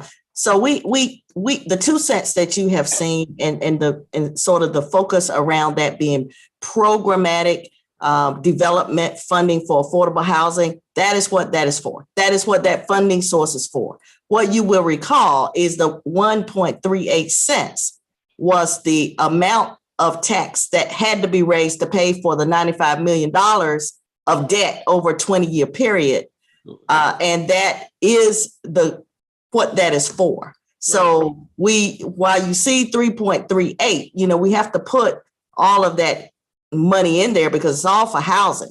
But that 1.38 cents is to support the $95 million that is for project and, well, really projects, because we have to spend that on bondable projects. But I did want to make it very clear, is the 3.38 cents is not for debt.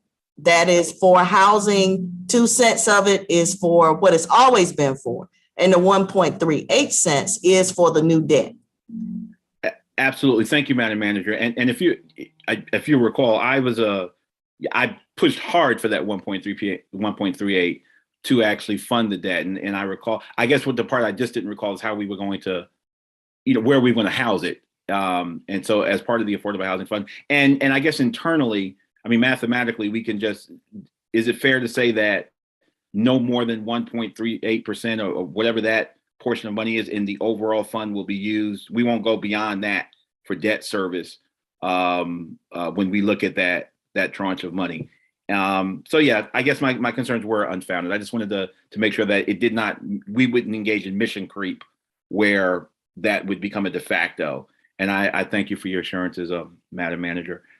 Secondly, I wanted to, John and Mindy, you won't do it, but I wanted to just make sure we pause and capture the gravity of this conversation we're having and actually incorporating an equity tool into this work. And I just want to, just for a moment, we've got a lot of work to do, and Councilmember Freeman has raised questions, as he always does, that are relevant and things that we need to be on guard. But just for a moment, I just want us to bask just for a few seconds, particularly amongst our peer cities in the state of North Carolina, that we are actually seeking, not just in word, but in deed, to integrate equity into our scoring, into our prioritization, and into our execution.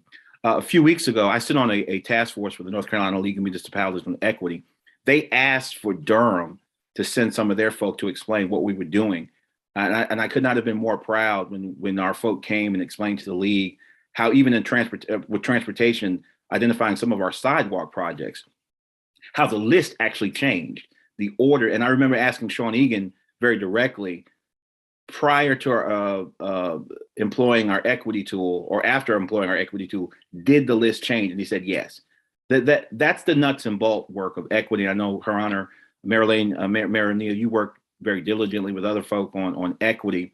I think that we should not, it's very easy to get lost in the wonkiness and the nuts and bolts of this conversation, but this is a big deal, that we are actually in a position now where a lot of folk talking about equity around our state, but Durham is leading in actually implementing it and operationalizing it to the point where we're actually talking about reshuffling a list of projects that, just applying regular metrics would have looked defensible. But when you apply equity, it actually materially changes the list and the way we're doing things. And we've seen that in we're seeing that in some of our sidewalk projects around the city.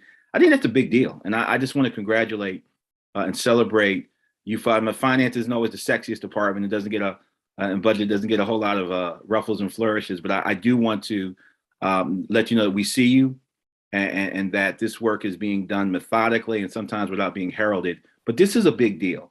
And Durham is leading in this area. I know we talked about Oakland and other cities around the country, but in our state, Durham is in the vanguard of this work, and other folk are noticing it. And I just want you to know that we appreciate it and how excited we are to be doing the nuts and bolts work. We got a lot of things to do, a lot of caveats and a lot of caution we have to take to make sure we do it right. But alas, we're doing it and we're actually applying. And I just want to congratulate the staff and you, Manager Page, and the city for leading in this area of actually bringing equity to the nuts and bolts part, not just talking about it, but actually reprioritizing and spending money according to equitable measures. So just wanted to put that on record. If nobody else says it, we see you. Thank you, Madam Mayor.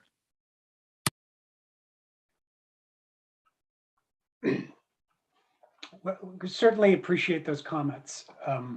And I'd say you're going to see more of that in the presentation after the next one. Christina Tooks will lead that presentation as she led the project. And I'm always cautious about these things. That's I guess why I was hired. But I'm very pleased with the direction it has gone.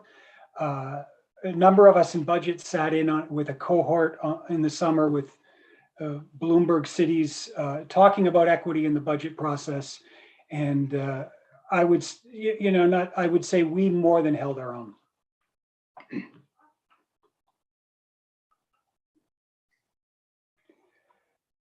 So with that, it's 11:30. If there are no other questions, I propose a 15-minute break. And Just oh.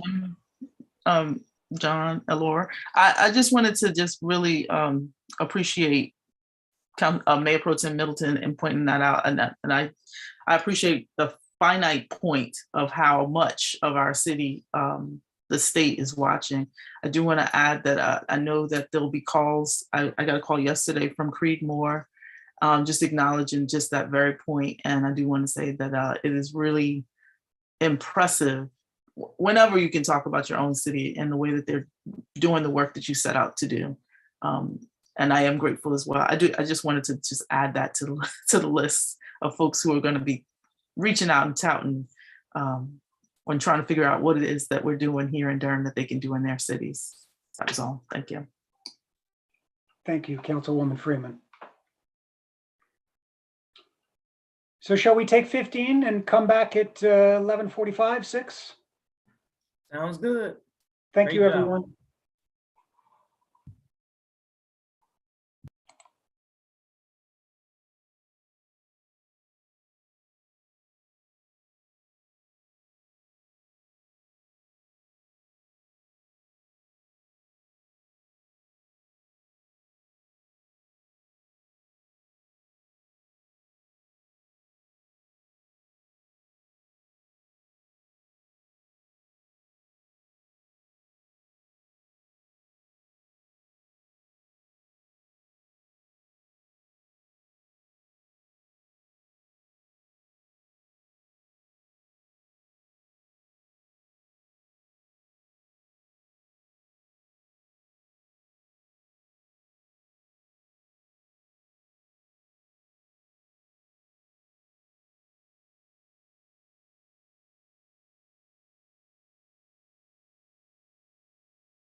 All right, I believe we're back. It's 11:46.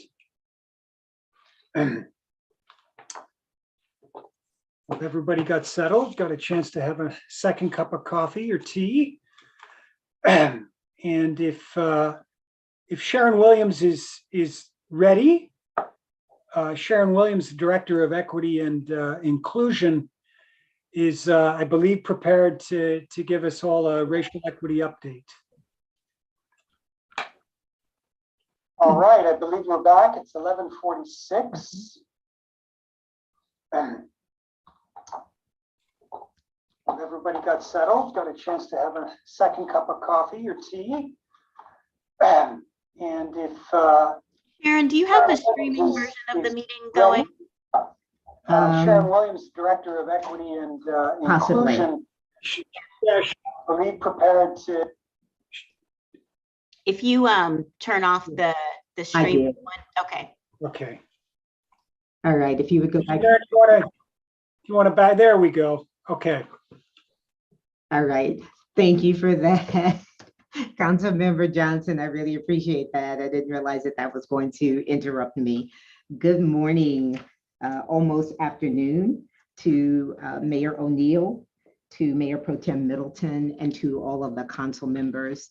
I am honored to be in front of you today to have a conversation with you about equity and inclusion and where we are in the organization with regard to equity and inclusion. If you will advance to the next slide, please. I'd like to start by introducing our team now that's in our department. This is our current Equity and Inclusion Department organization chart. I am now the department director. I was not the last time that I had an opportunity to be with you, so I'm very happy to be in that role. Congratulations. Thank you so much. I really appreciate that. I have an Equity and Inclusion Manager position. That was my old position that is currently vacant. I have an administrative coordinator. I have one E&I analyst, and I have a second E&I analyst position that is vacant. Next slide, please. And on this slide, you actually get to see the members of my team with one addition. So you're probably looking at the fact that we have somebody that's called a Fuse Fellow. Our Fuse Fellow is Ann Phillips. So in addition to the other members of our team, Ann has been provided to us as a fellow by the Fuse Corporation. And she is here specifically to work on advancing racial equity. So we are delighted to have her. She just joined our team in January. She was able to hit the ground running because she has prior experience, both with the City of Durham in the Transportation Department and with the MPO. So we are super excited to have her as a member of our team. These are the other members of my team, and we are brand new. Francesca joined my team in August. She was our intern from January until August, and then she became a full-time employee. And then Amberlina Alston joined our team in December and joined our team in January. So when I say we are really new, we are really new, but we are committed and excited, and we are on this journey together along with the rest of this organization. Next slide, please. We want to share with you what we've shared with employees throughout this organization about racial equity. And this is what you can expect to hear when they are talking about racial equity. They'll be talking about access and opportunity. What we've shared with our employees is that racial equity is when access and opportunity are the same across different groups. And race is not a predictor of outcomes. What we know today is that race still is very much a predictor of outcomes. Whether you're talking about educational outcomes or employment outcomes or housing outcomes or health outcomes, we know that today race is still a predictor of outcomes. So we've taught our staff to look at racial equity in terms of access and opportunity. Can you see it? And when you can't, you need to be digging further and digging deeper to find equitable solutions that work for the residents of our community. Next slide, please. We also shared with them that equality and equity are not the same thing. Equity is about leveling the playing field and removing barriers. And when we do that, we're able to create better outcomes for everyone. So this is an image that many have seen. That first image is very much about equality, but everyone doesn't have access and opportunity. In the second image, everyone does have access and opportunity, but the barrier is still there.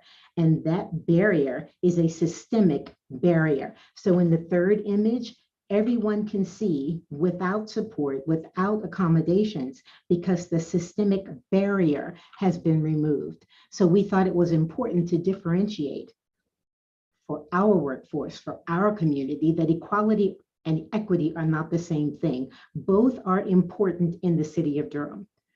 So we've told our workforce, never lose sight of that. And as a city, we've always wanted both of those for our residents and for the people that we serve. We still do. Both are still important, but we are focusing equity because of historical inequalities. Next slide, please. This is the work of racial equity. This is what we are about. This is what you should be hearing in the budget presentations. You should be hearing that we are centering race. We're encouraging our staff to do that when they are bringing forth proposals to you. We are encouraging them to access and analyze data. We need to know who's going to be impacted and how they could potentially be impacted by decisions that we are making in our organization. We need to hear the voice of the community. I heard Major Councilwoman Freeman asking about that today. How are we hearing the voice of the community? That's important. Who is not part of that conversation that needs to be?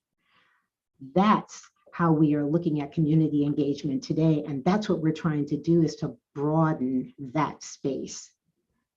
When you're doing racial equity work, it's important to understand why, what it is that's happening, but why is it happening? It's also critically important to focus on solutions that provide access and opportunity. We start by centering race because of people that have been historically disadvantaged. We know that disproportionately that is people of color. But when we come to a solution, it provides access and opportunity and levels the playing field for everyone. Next slide, please. Some of you are already very familiar with this model. In case you aren't, it comes from GARE, which is the Government Alliance on Race and Equity. This is the model that we adopted back in 2017 when we became a member of GARE. The GARE model says that when you're doing this work, you need to normalize conversations about race. That means you're creating common understanding. You need to get everyone on the same page so that we're not talking about apples and oranges, but apples and apples. We need to be on that same page and talk about the same things. We need to organize for racial equity. That means we build capacity. And we have been doing that in our organization with groups of people, groups of employees that we call core teams and implementation teams and departmental racial equity teams. And we need to operationalize equity, which is develop and implement plans. And you've heard a lot of that from John already in terms of the plans that we're already implementing when it comes to budgeting. So this is our model: normalize, organize, operationalize. And I hope that you'll hear that as I talk about our journey. Next slide, please. So here's our journey from 2017 to 2019. We started in 2017 with Racial Equity Institute training. Some training was underway in Durham County, and Durham County invited our city manager and some of the deputies to attend that training. Our city manager at the time, Mr. Bonfield, came back very excited about what he heard. And this was a 2-day training by the Racial Equity Institute that I think all of our council members have attended before. When they came back, we started benchmarking. We wanted to know what other organizations in our state were doing. At that time, I think there was 1 or 2 other cities that were members of GARE, but there weren't a lot. So we were still learning about the Government Alliance on Race and Equity and what they did. Then we joined GARE, and that put us in contact with organizations, cities, county governments around the country that are doing racial equity work. Today, GARE has more than 400 member organizations. So at the drop of a hat, we are able to determine what other cities are doing and how they are doing it. So we can benchmark from them. We can also learn from them to develop the processes that we want to put in place. In 2018, the Racial Equity Institute training continued. So that's REI, Racial Equity Institute, and they are out of Greensboro. And then Mr. Bonfield asked that I build the business case for racial equity. That was put together why we as a city needed to be focused on racial equity.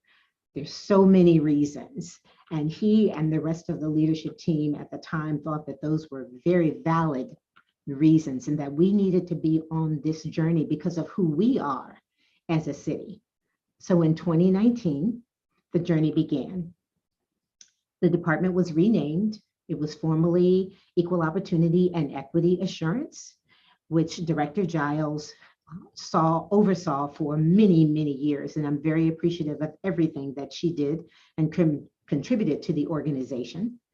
I was hired in 2019 as a manager for the Equity and Inclusion Division at the time. And then we formed our first core team. Remember that model: normalize, organize, operationalize, forming a core team. A core team is a group of people made up of representatives from across the organization. And that core team developed our first racial equity action plan. They did it after they were part of a GARE cohort. So the Government Alliance on Race and Equity had a cohort that they put together that was North Carolina based. So we had an opportunity to work with 9 other jurisdictions that were in North Carolina that were on the same journey to advance racial equity. So our core team participated in that cohort. That's 2017 to 2019. Next slide, please. So here's where our journey went in 2020 and 2021. That GARE cohort ended and we conducted our first racial equity survey. We had 600 plus employees that participated in that feedback. That told us that we weren't on the same page yet with regard to equity. So it told us some of the things that we needed to do first out of the box as we are normalizing conversations about race with our workforce. The Racial Equity Core Team developed our first mission and vision for racial equity for the city of Durham, and our leadership team adopted that mission and vision. I'll be sharing that with you today. And we developed our first racial equity action plan, which was adopted by our organizational leadership in 2021. In 2021, we also formed another team, which was called the implementation team. This is employees that we began to teach how to implement some of the actions that were recommended in the Racial Equity Action Plan. And we introduced training. I am happy to say that between July of 2021 and the present, we have had 2,300 plus employees complete Advancing Racial Equity training. This was training to talk about racial equity, what it is, what it isn't. But we were also truthful about government's role in perpetuating inequities. We talked about the city of Durham. We talked about some of the things that we have done that have been harmful to our community. So we talked about historical inequities and our role in some of that and what we need to do today as we are advancing racial equity and intent on advancing racial equity for both our resident population and our employee population. And we began to introduce tools. Next slide, please. So in 2022, our journey continues. I assumed my role on January 1st of 2022. 2,300 staff are trained at this point. We selected and added our Fuse Fellow to the Equity and Inclusion Department. We are planning our second racial equity survey. So soon we'll be able to give you feedback from our employees about what they think about the moves that we are making and the things that we are doing to advance racial equity. We are working on something that's called the 21-day challenge. We're working on this in conjunction with United Way, and we're hoping to roll it out in conjunction with other organizations so that our residents have an opportunity to learn with us about racial equity. We're looking at policy updates and revisions. This is something that we will do in conjunction with human resources, but that's something that you can see beginning to come forward this year. We will be adding even more training, so you don't stop at one. There's more training. You continue the dialogue. We'll be talking to departments and training them on how you can have racial equity teams at the department level. Data training has begun, and so much more. We want departments to develop racial equity action plans. We have one department that has already started to do that. We're bringing others into that conversation this year. You've already heard a lot about budget equity. So we have integrated equity into decisions about ARPA funding, about CIP funding, about participatory budgeting, about our budgets that you'll be seeing that are coming forth in the next couple of months. And you'll start to see impact assessment. What was the result of all of this work that we've been doing and that we've been putting forth? Next slide, please. Here is something that is a major work in progress, and that is the City of Durham Racial Equity Commission. This is the work of the commission will be to action the recommendations that were in the Racial Equity Task Force report. It is a joint city-county commission. It's managed by our department, but the facilitator for that commission will be our Fuse Fellow. That commission will advise our government, city and county, regarding recommendations in the task force and what to bring forward. So they will be examining, enhancing, recommending, and advocating for policies and legislation to eliminate the burden of systemic and institutional inequities and racism. That is a 17-member council, 7 from the city, 7 from the county, 1 youth, 16 to 24 on each. So 1 city and 1 county and 1 Durham Public School student. The selections for the City of Durham have been made and they are confirmed. The county selections are in progress and we expect the first meeting to occur in April. Next slide, please. Racial equity work is a lot of work. But there is something that keeps us focused, and you are looking at it. And that is the vision and the mission for this work that were established by the Racial Equity Core Team when we first began this journey. So the Racial Equity Core Team looked at the feedback that we're getting from our residents and what they want. And they put together a vision and a mission. And our leadership team contributed to that discussion and then adopted it. This is what keeps us focused. We see Durham as a vibrant community in which all residents and employees thrive with power and purpose. Racial equity is an embedded principle. That means it's part of the fabric of our organization. Shared economic prosperity is a reality. And race is not a predictor of outcomes. That's what keeps us focused. That's our vision. But the mission is how we should show up every day. We, as employees of the city of Durham, should be intentionally identifying racial inequities, and we are. We should be engaging the community, and we should be using a collaborative approach in creating solutions. Our why is because we want to ensure race no longer stands as a determinant of outcomes and opportunities in the city of Durham. That's our why. Next slide, please.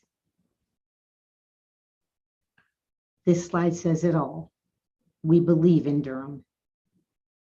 We believe that equity is possible, and we are willing to do the work to create the kind of Durham where everybody can enjoy living and working and playing. Next slide, please. Thank you very much.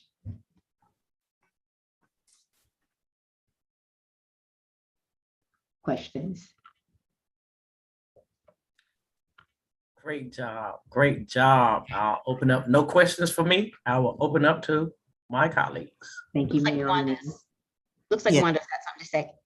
Yeah, I popped in first. I have been popping in, invited and uninvited, but I did want to welcome for the first time Sharon Williams to the senior executive team. Sharon's been with us for a minute, but to have her leading this equity work, racial equity work, both inside our organization as well as into our community, we are very, very fortunate to have her be willing to assume this role in our organization. So I wanted to certainly congratulate Sharon on her promotion and look forward to all of the work that we're going to do together in this space. Thank you so much, Madam Manager.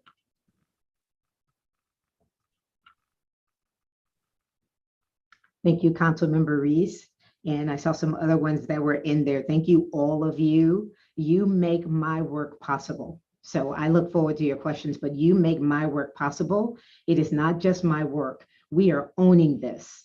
It doesn't just belong to my department. It belongs to this organization and our directors and our city manager and our deputies, and you make that possible. And for that, I'm grateful. Madam Mayor, is it all right if we just jump in? Thank you. Sharon, I'm like sitting here with chills. This is so amazing. I am so excited about this and so excited to see you in this role. It feels like this, like just hearing you present, it feels like you have found your life's mission. Like this feels like the work that you were always meant to do.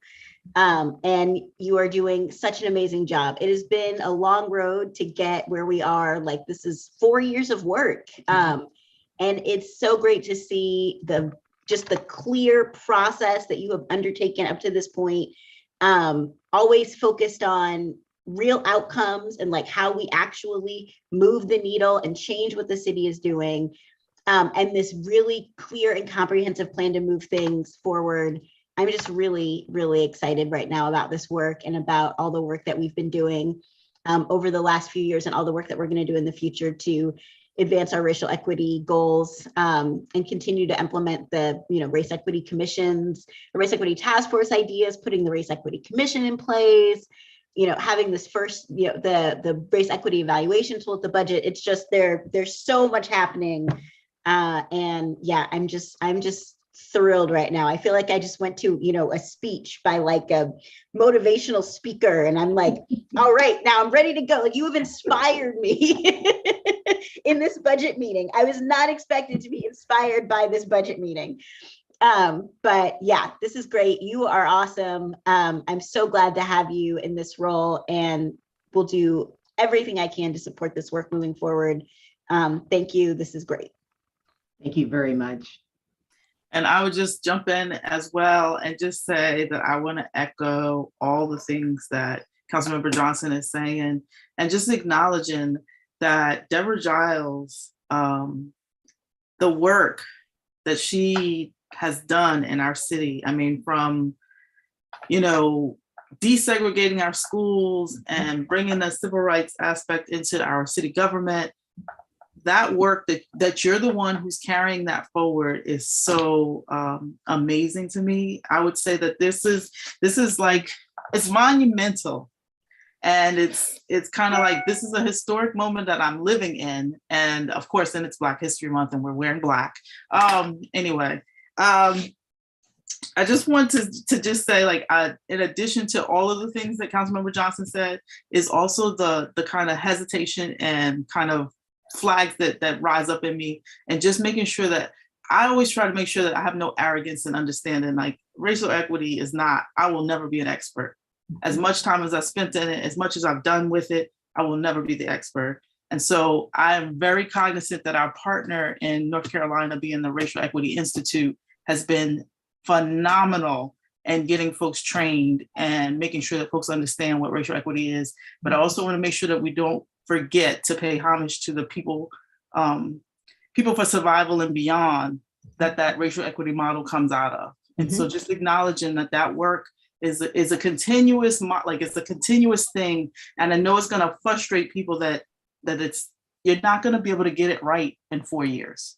We're not going to be able to say we have race equity in everything that we do in 4 years. We're not going to be able to say we have it in 40 years, because we're talking about hundreds, if not thousands of years of history that we're trying to undo in systems through institutions. And it's not lost on me that this is the beginning. I'm excited as well, but I want to be really clear that there's a lot of work ahead. And I really want to make sure, I'm so glad that you have a whole department, not just a manager, a whole department focused on racial equity. Well, not just racial equity, but equity and inclusion. And there's so many layers to that. What I do want to highlight, though, is that what I noticed immediately was the missing, aspect of what was shown in the kind of staff that you have on. Just acknowledging that Black men in our community, Black males in our community, have some of the worst outcomes across the board. And I just want to make sure that we do keep an eye out to make sure that we do incorporate that aspect into our department, because I noticed it was missing. And I will say that, as Councilmember Johnson said, I am here for it. And I will probably be doing way more than supporting. I will probably be continuing to push and to pull and to kind of escalate the kind of rallying cries that are necessary for our employees and our residents. And so I am very excited that you're doing this work. And I do want to make sure that I do say it, that each and every department has to pour into it from where they are, because they are the experts on how they do their work. Sharon Williams cannot tell the transportation department how to incorporate equity. The transportation planners have to be the one to say that. She cannot tell the planning staff how to incorporate equity. The planning staff has to be the one that incorporate it.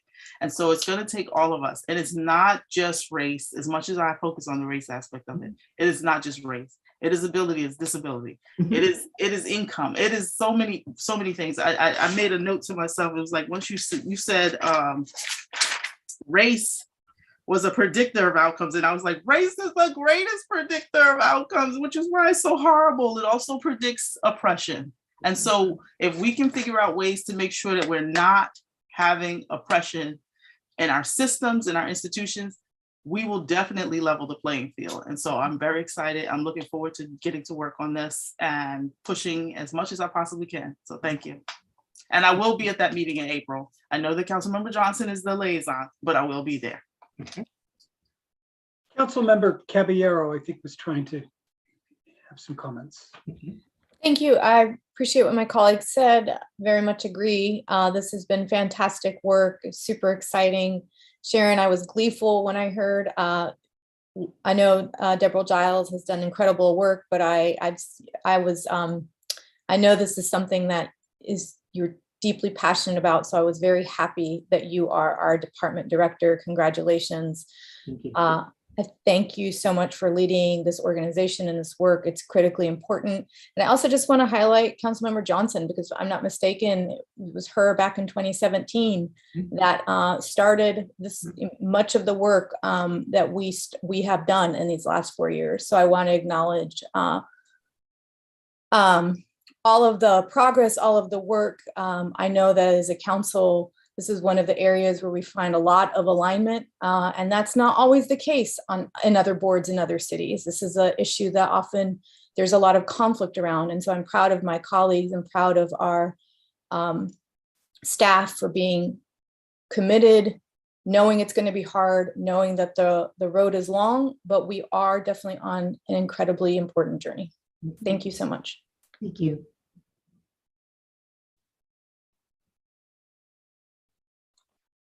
I hate to be petty, but I just have to say it.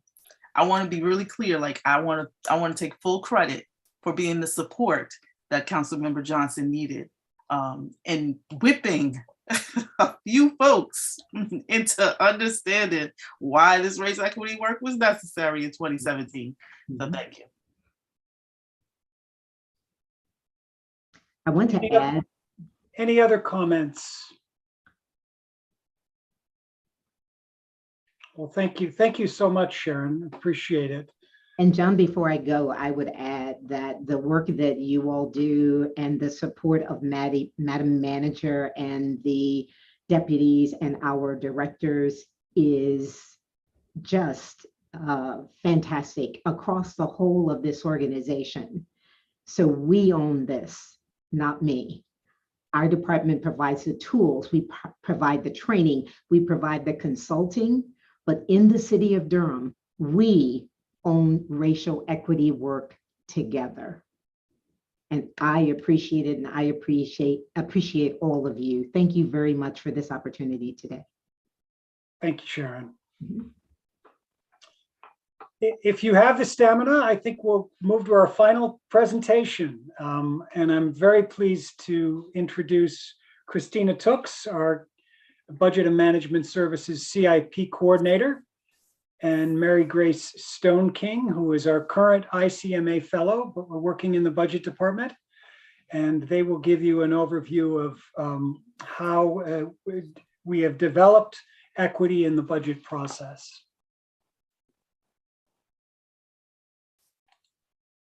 Well, good afternoon, Mayor O'Neill, Mayor Pro Tem and City Council. As John said, I'm Christina Tooks and I am the CIP Coordinator for the City of Durham.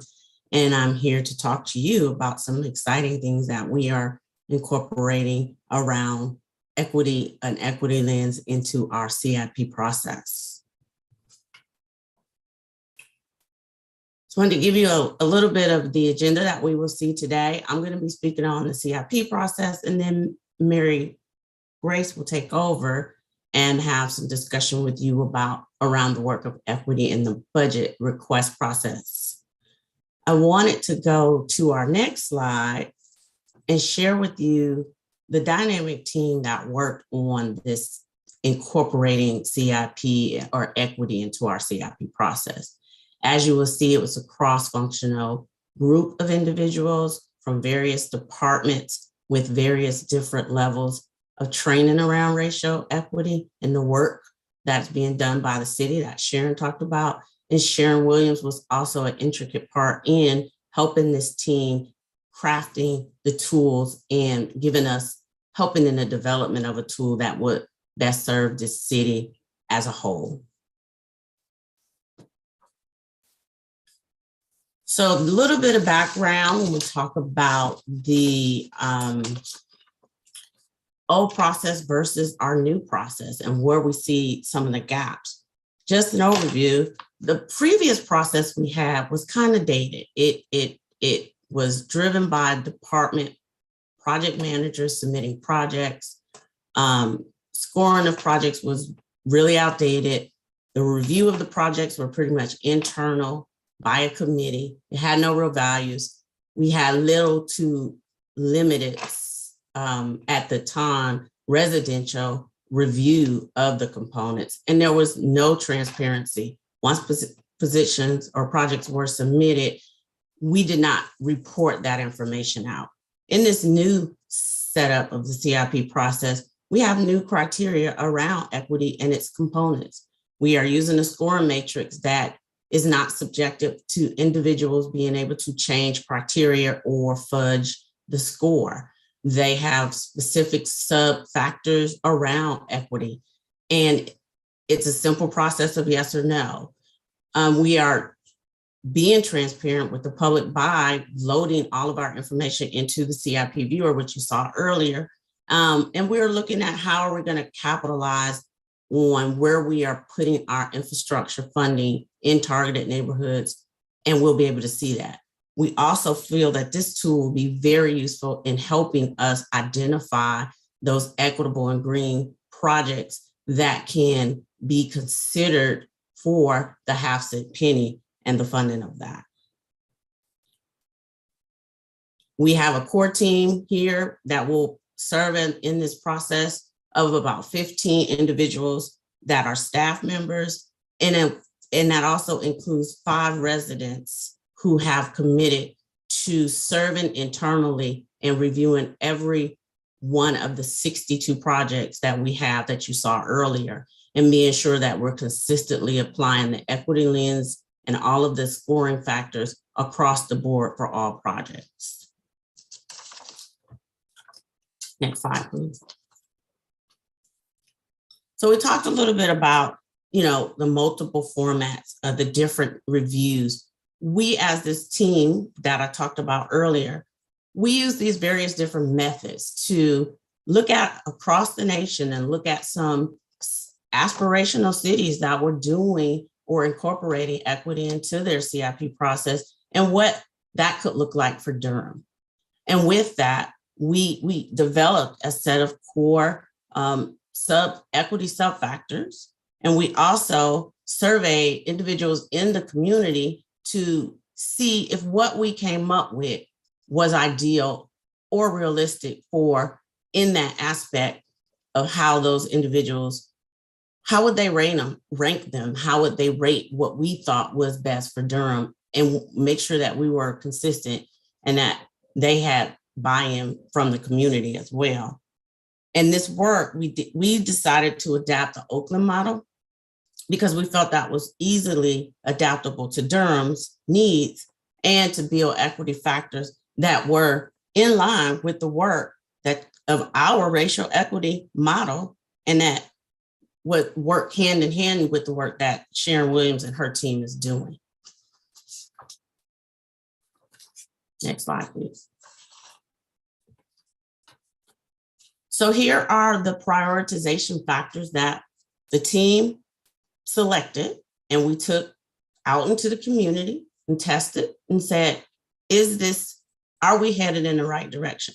Are these some of the areas that you feel would be important? And all of those, in no particular order, but I will say the top 5 ranked all amongst the internal group as well as the resident group to be the 5 highest priorities. And then we were tasked with putting together some scoring or weights to these particular factors that we've identified were important. I'll let that sit there just for a little bit. Okay, next slide, please. We also felt it was important that we heard, as you heard from John Allore earlier, that we identify projects in a way that we could demonstrate where we were spending our capital infrastructure dollars. So we had a team, all of the project managers were trained in Neighborhood Compass. You will see in the actual presentation of the scoring matrix, there are specific links within that document that will help navigate the actual PMs to, HUD census tract data, demographic data around neighborhoods or the projects that they were actually proposing to be funded. And then this was reviewed by our equity and inclusion director as a good start for moving Durham forward. that we start looking at where we were putting our dollars and that we could have this information readily accessible to our residents in our communities. Next slide, please. So this is an overview kind of snapshot of our tool that we created. There, again, the 10 factors have a weight that is associated with them. The PMs, project managers, as they prepared their projects, they were asked to fill out this information, provide explanation of those, and provide links to any studies that they had. There's an active link there for the neighborhood compass information, as well as an active link for them to pull HUD qualifying census tract data. The tool was specifically designed to address the use of sub-factors. The department submitters are not able to manipulate any aspects of the scoring. And we thought that was important because it would help to pick a truer impact of equity in the projects that were being submitted. So there's a behind the scene aspect of this actual tool that was locked down for the purpose of the individuals not being able to say, well, I can tweak this a little bit or I'll tweak that here. No, it's a yes or no. You have to select and that will generate your score. Next slide, please. So there is an overall tab that asks some more leading questions around equity, such as who's impacted, what if we don't do this? There's a few other narrative questions that PMs have to provide data for. However, once they've submitted and scored their projects, this section automatically populates and tells us, we thought it was important, what is the total score of a project out of a 100-point spread?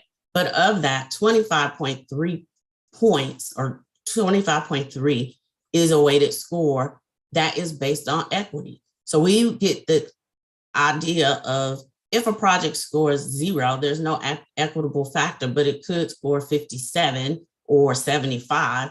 But we would want to pull out what of this, if you score and re-rank these and this project ranked very high but had low equity factors, we wanted to be able to disaggregate that information. And this was the way that we built into our matrix that would allow us to then, if we needed to just score or rank project by equity, we could see that. If we needed to see it just by the actual project score, we could do it that way as well. And we're hopeful that, again, this aspect of putting this in here will help us to decide and be able to prioritize with leadership's direction what we spend that half penny of funding is dedicated towards when we talk about equity and disparity in disinvested neighborhoods. Slide, please. I think we have dropped a copy of the actual spreadsheet in the chat, which will allow you all to be able to go in and see more information. I think we would have had this as a handout if we were in person, but we've tried to provide that to you through a link or an attachment. But our next steps, right now, again, we are in the middle of reviewing those projects that are out there and getting the details so that we can finalize and make recommendations with our community members as well as our staff to make recommendations in March, to be presented in April to our city leadership for recommendations to come to City Council in May. And then the next steps would be that we would adopt those proposals after you've had an opportunity to review them and then provide your feedback to staff.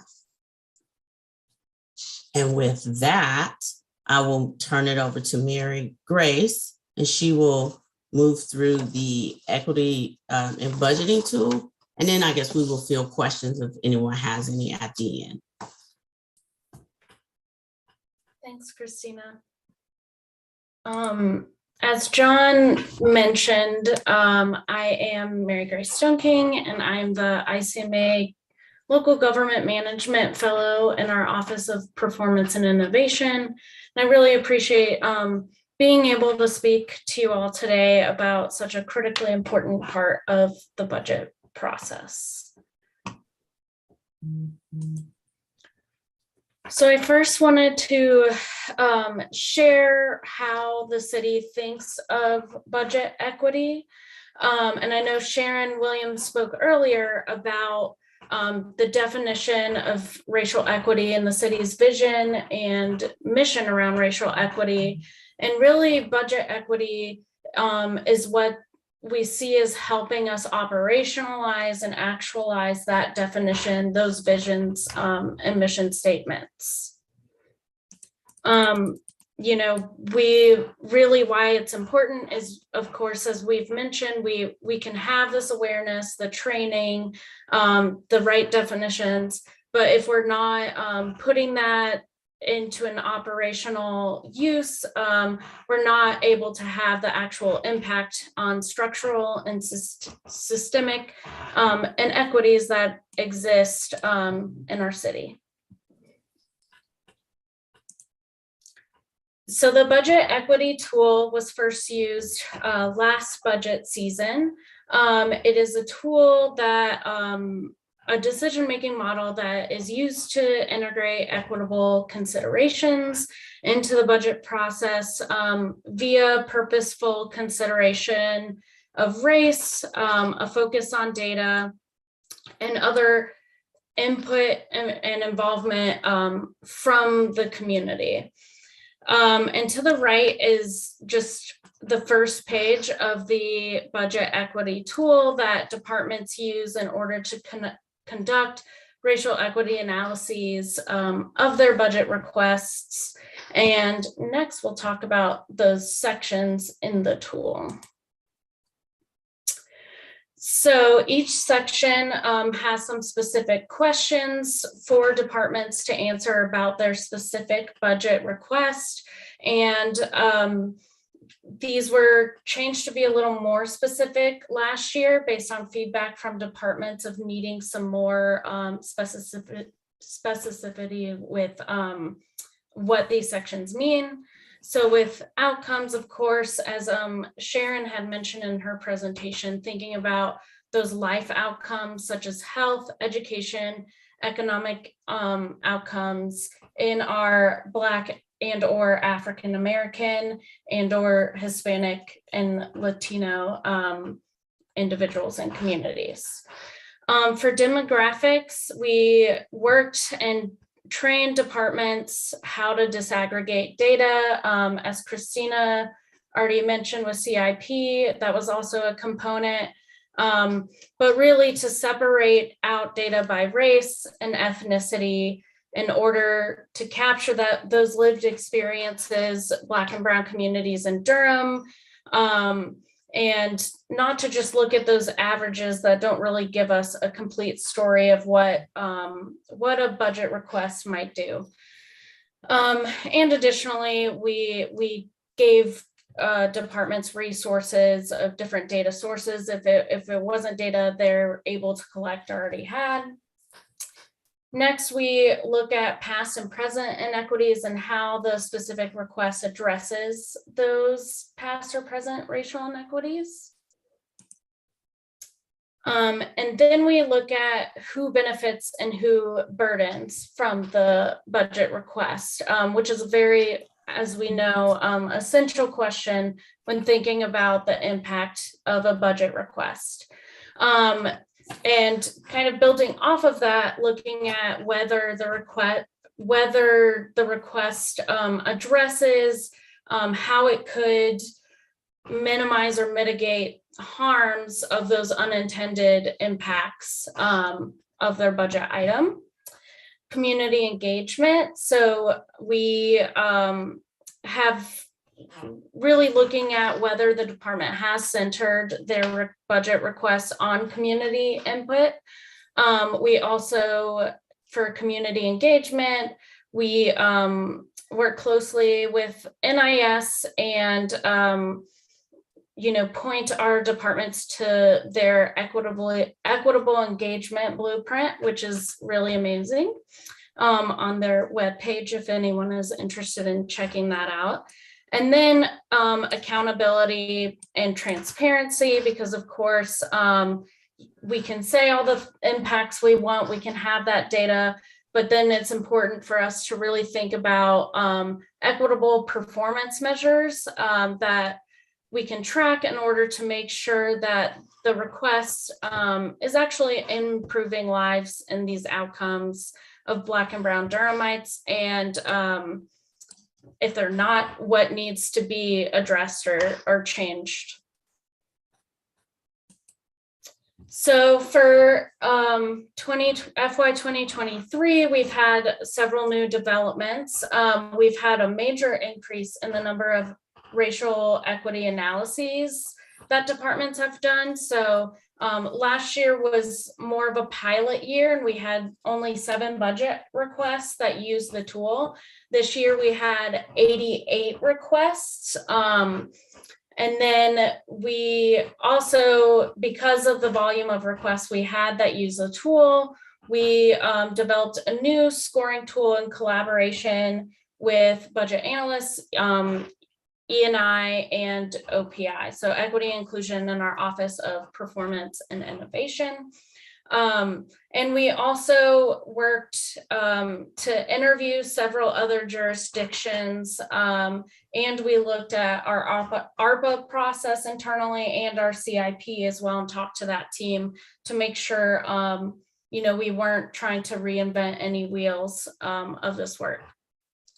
We also increased our evaluation team. So last year it was 7 team evaluators. This year it was 22. It was cross-departmental, and many of those on the team were a part of the racial equity core team. So they already had some of that foundational training through GARE and equity and inclusion. And then we also increased our trainings. So we held 2 trainings for departments and directors around how to fill out the tool, why they needed to fill out the tool, why it was important. And then we also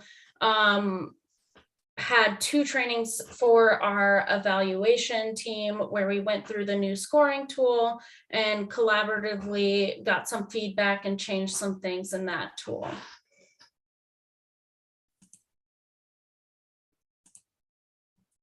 So a little bit more about the budget equity scoring matrix we made, which I am also happy to provide later on.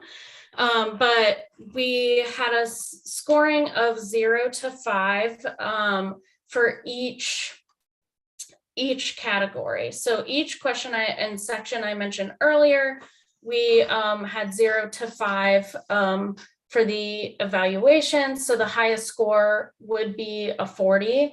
We did not include weights this year because we wanted to test this out before putting weights and get some more feedback from folks before we put weights on the different categories. There was an added category of just overall data use and also research supported practice use. And the criteria for each of these scores was detailed for each question to make sure scores knew why they would choose certain scores. We required justification for those chosen scores to make sure we could have the thought process of the team members. And then also we have a different section where we just allow for an opportunity for some more qualitative and storytelling data that maybe is not able to be captured by the scores for these items. And just as an example, so for community engagement, the criteria for a 5 is that the request directly sought community input, specifically sought input from historically under engaged communities in Durham, and then included demographic data to support what engagement they're doing. And they had in the request is reflected a specific, continuous, ongoing community engagement plan.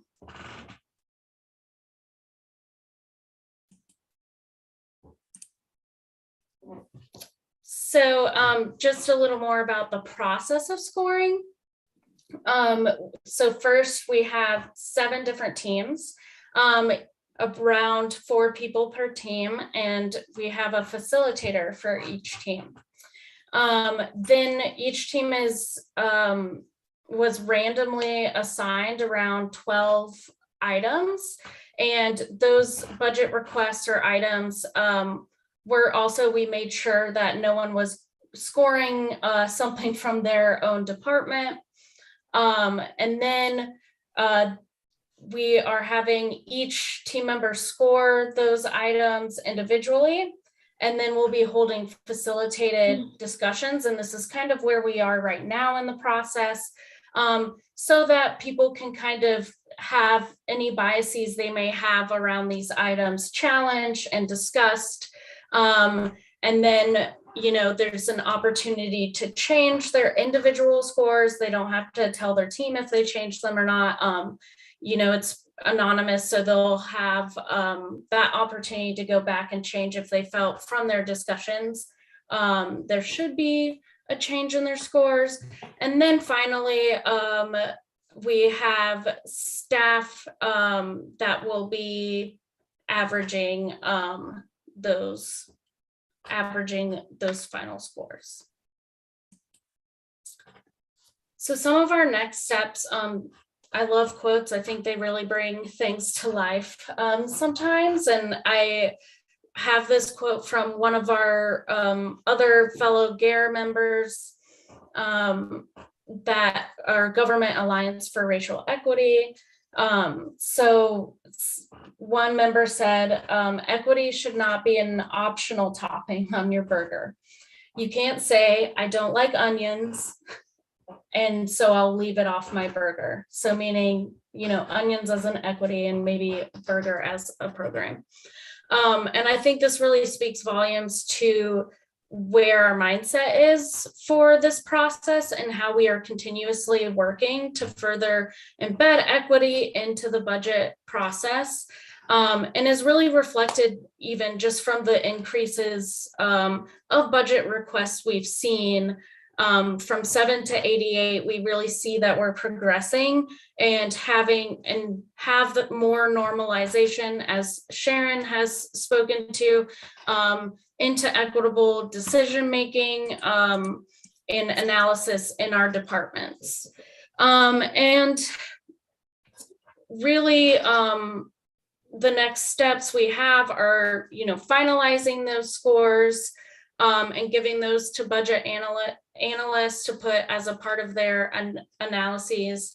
And then we will be also wanting to provide really good feedback to our departments, because another important part of this process is to make sure, I know Councilman Freeman mentioned earlier, you know, we need our departments to also take a lead on this. And so one way we really want to provide feedback as to why, you know, maybe certain parts of their score we're not up to where they should be, and how we can make it more of a learning process, and how they can improve. And then, of course, also, as I believe was mentioned earlier, you know, no one's a racial equity expert. I think everyone's always learning, and that's a beautiful part of equity, is that it's a continuous iterative process. So of course, we really we want to do an assessment internally around, you know, how this new process has gone, and how we can continue improving it for future budget seasons. And with that, I will stop sharing my screen.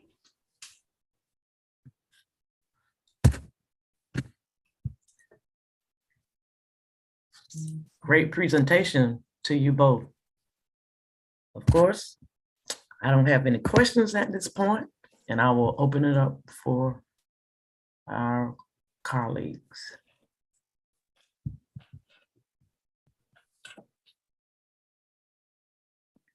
And you all may jump in as you like.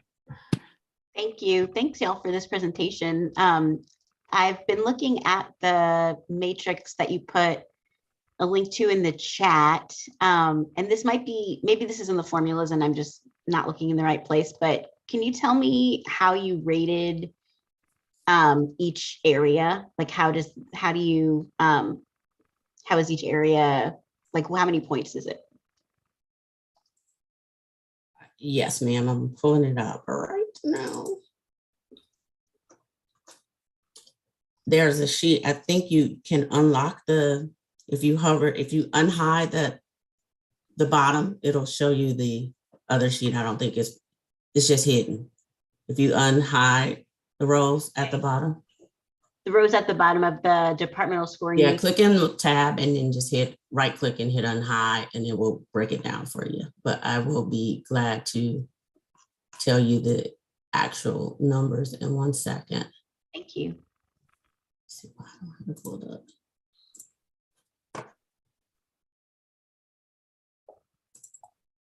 All right, let me slide that over here so I can see. All right. Okay, so with the equity, so we had 10 factors. So those 10 we weighted, for instance, equity is weighted 0.11, whereas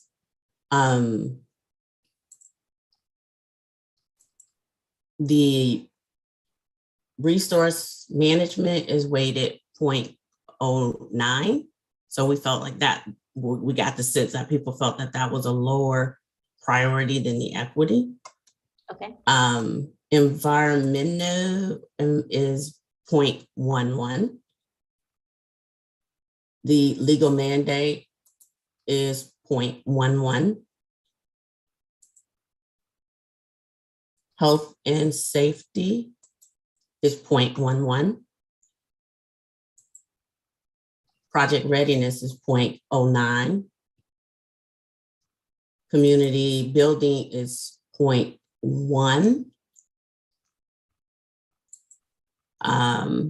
Community collaboration was 0.11.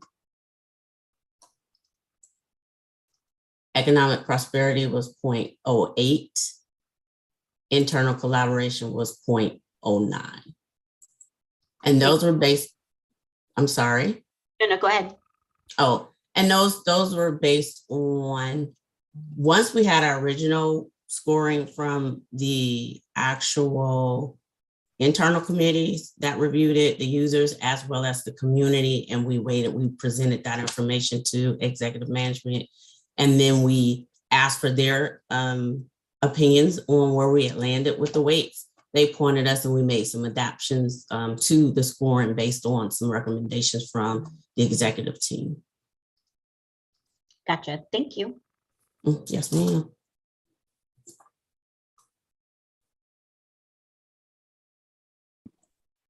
Madam Mayor, if I might. Christina, good afternoon, and Mayor Grace, good afternoon. Good to see you both. Thanks so much for a wonderful presentation. Again, this is just very exciting and very necessary work. I don't know if I have more so a question rather than a comment or an observation, and this may also dovetail with previous presentation, all taken together under the grand rubric of equity, the Director Sharon presented to us. Part of our responsibility as a government is to demystify our internal processes and communicate to the public why we're doing certain things and how it happens. And I guess my question / comment is about how are we preparing? What have we put in place? What are we putting in place? What type of primers or assistance or advisories to potential clients / customers of the government that are now dealing with a government who's actually operationalizing equity? And let me give you a concrete example. I've spoken to some developers who, when they look at some of the questions they get from planning, they understand what it means. How many Black folk do you have working for you? How many women? How many Latino? But when they get asked questions how your project is going to forward equity or what particular group this is impacting, a lot of them are acting in bad faith. They just don't understand the question in that realm, because they haven't dealt with a government that is pivoting and actually operationalizing and making equity, one of its main points.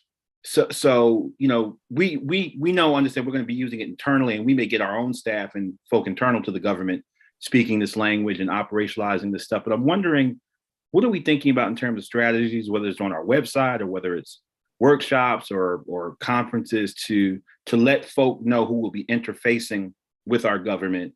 And I just use planning as an example because folk have actually spoken to me in the development community about these things.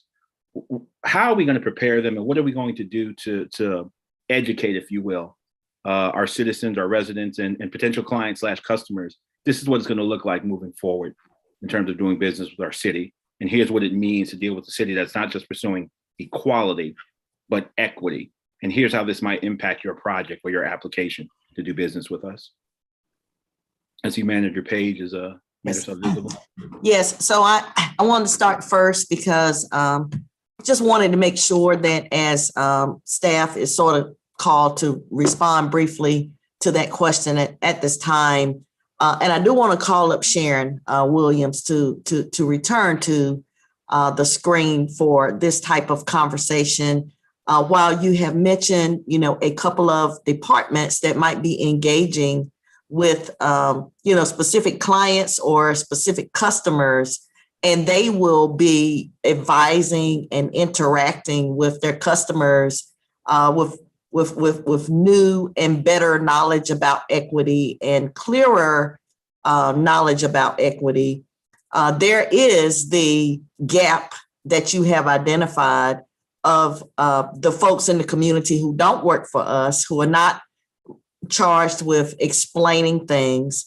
And that is where the forward-facing work and our ability to influence and facilitate in that space comes into being. So we are just sort of starting into that work, and we hope that a Racial Equity Commission, along with with Sharon and her resources, we're going to make some headway in that. We don't want to promise immediate understanding or immediate response, but we do want to help normalize our conversations. And I would like for Sharon to sort of take over from here and sort of add to what I've tried to set up. Madam Manager, you said it very well. Normalizing conversations means that the kind of concern that Councilmember Middleton just expressed is very valid. We haven't normalized conversations yet in the community. And so you are right on the money. We are saying things, or we are putting forth things, and perhaps they aren't ready for it yet. What we do is take a look at that and say, here's what we need to do from a training standpoint. Here is what we need to do in terms of how we interrelate with our contractors. Here is how we need to explain what it is that we're looking for from them and help them to understand how to get to where we've gotten to. Because we're using data. We'd like for them to use data. We're centering the community. We'd like for them to center the community. You're doing something with city dollars. Who is this going to impact? Defining that more explicitly, but we need to show them how to do that. And so that's a training session that we can host where we talk to them about what we're doing and what we're expecting and how they can provide better proposals that actually center equity. So we have not gone there yet, but it is a place that we can go. And this kind of conversation helps us to understand and to see the work that needs to be done. Thank you so much for that, Madam Manager and Director Sharon. And indeed, we do need to go there, and we will go there, as if you don't have enough on your plate already with the monumental task that you're undertaking. But it will be critical. For buy-in and acceptance. I've already had comments from constituents about, so you're going to start just doing projects in Black neighborhoods, just, without any context, without any understanding of the history, without understanding, haven't taken racial equity courses, of course, like we all have. But I think it's going to be important for people like me and my colleagues to be helpful in that. as folk who have the attention of the public and have platforms to begin to explain, not just us talking amongst each other, but to the public, this is what it looks like when governments take racial equity seriously. And this is what it looks like when we are addressing past inequities, and actually not just in speeches, but in policy. So any way we can be helpful in that arena in terms of mediating, or I should say delineating this for the public and potential customers and clients, we'll stay out of your way until you ask us, but very excited about the work. This is a fabulous presentation. This is what government's all about, right? Providing for the common defense and promoting the general welfare. So thanks so much. Thank you, Madam Manager and directors, and Christina and Mary Grace. Thank you, John. Thank you, Madam Mayor.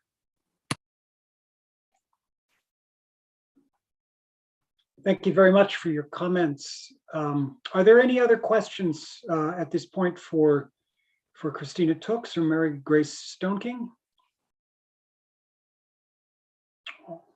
All right, thank you so much. And with that concludes our program. I think you will be delighted to get an hour back of your time. And if there's nothing further, I'm going to yield the floor to City Manager Page and Mayor O'Neill for any closing comments. So I certainly do have some closing comments, but I would like to know, as the manager, as we prepare to get back our 1 hour, whether or not there's the mayor or council members would like to provide us any general remarks about today or today and yesterday before we dismiss ourselves to do additional work. And I will have a few comments at the end. Well, I'll let Councilman Reeks go first. I see his hand raised, and any other of my colleagues, and I'll try to end before you start, City Manager. Thank you, Mayor O'Neill, City Manager Page, Director Allore. I just wanted to thank y'all for another fantastic day. As I may have mentioned yesterday, this is my 7th go around budget retreats. The format is a little different these days. When Jillian and I first started, Councilmember Johnson and I started on the council these many years ago, we huddled in a large conference room that was very dimly lit at the Museum of Life and Science. Remember very vividly the overwhelming tidal flow of information that washed over me during those days. The doing this over Zoom is a concession to our current circumstances, and hopefully soon we'll be back to more precedented times.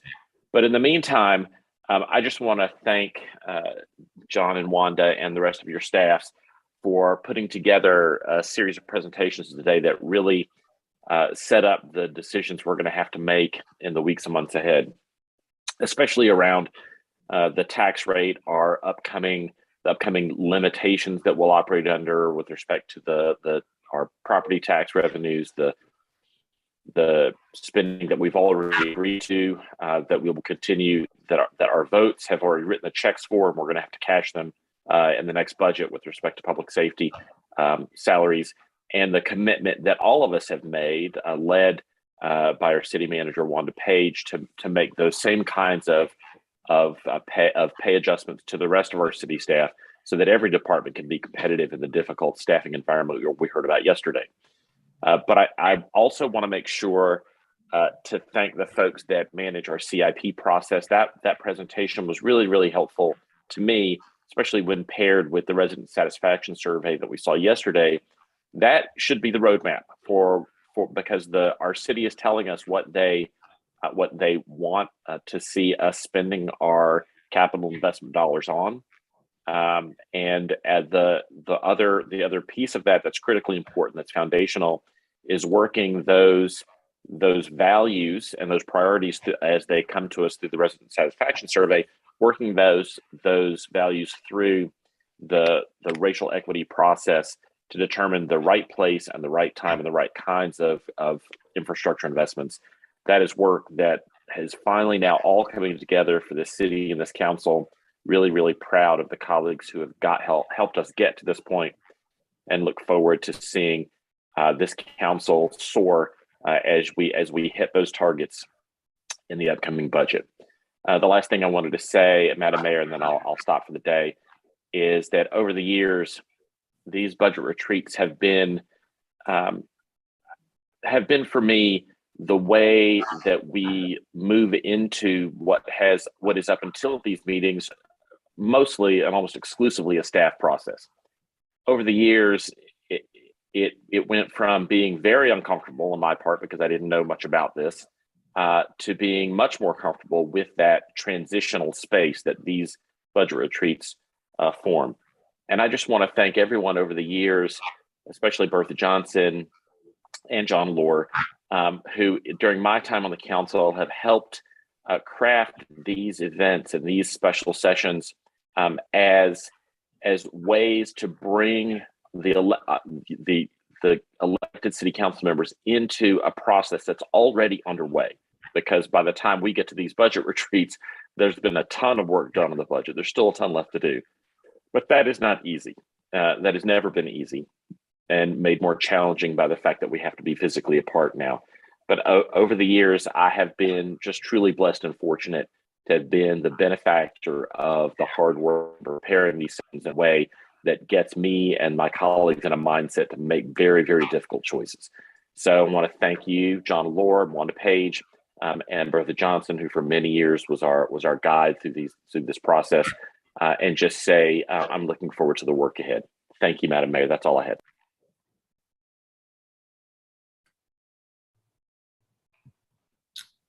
Any of my other council members would like to have some remarks? Councilwoman Johnston. Thank you, Madam Mayor. Just wanted to appreciate staff for all the work the last couple of days and all the great information that we've received. I'm excited about a lot of aspects of the work and the integrating of equity across the organization. Feels really good. It feels like we've been moving towards this moment for a long time, and now we're starting to see real changes and real impacts from that. So I'm very happy to see that, and yeah, look forward to digging in more with the numbers and the requests and all those big pieces over the rest of this process. Thanks, y'all.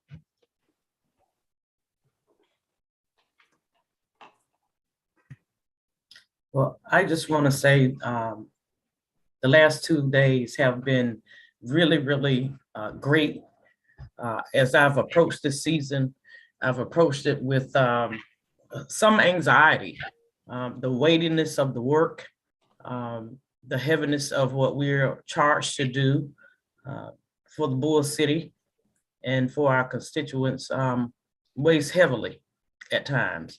And so this process has been a little intimidating to even think about.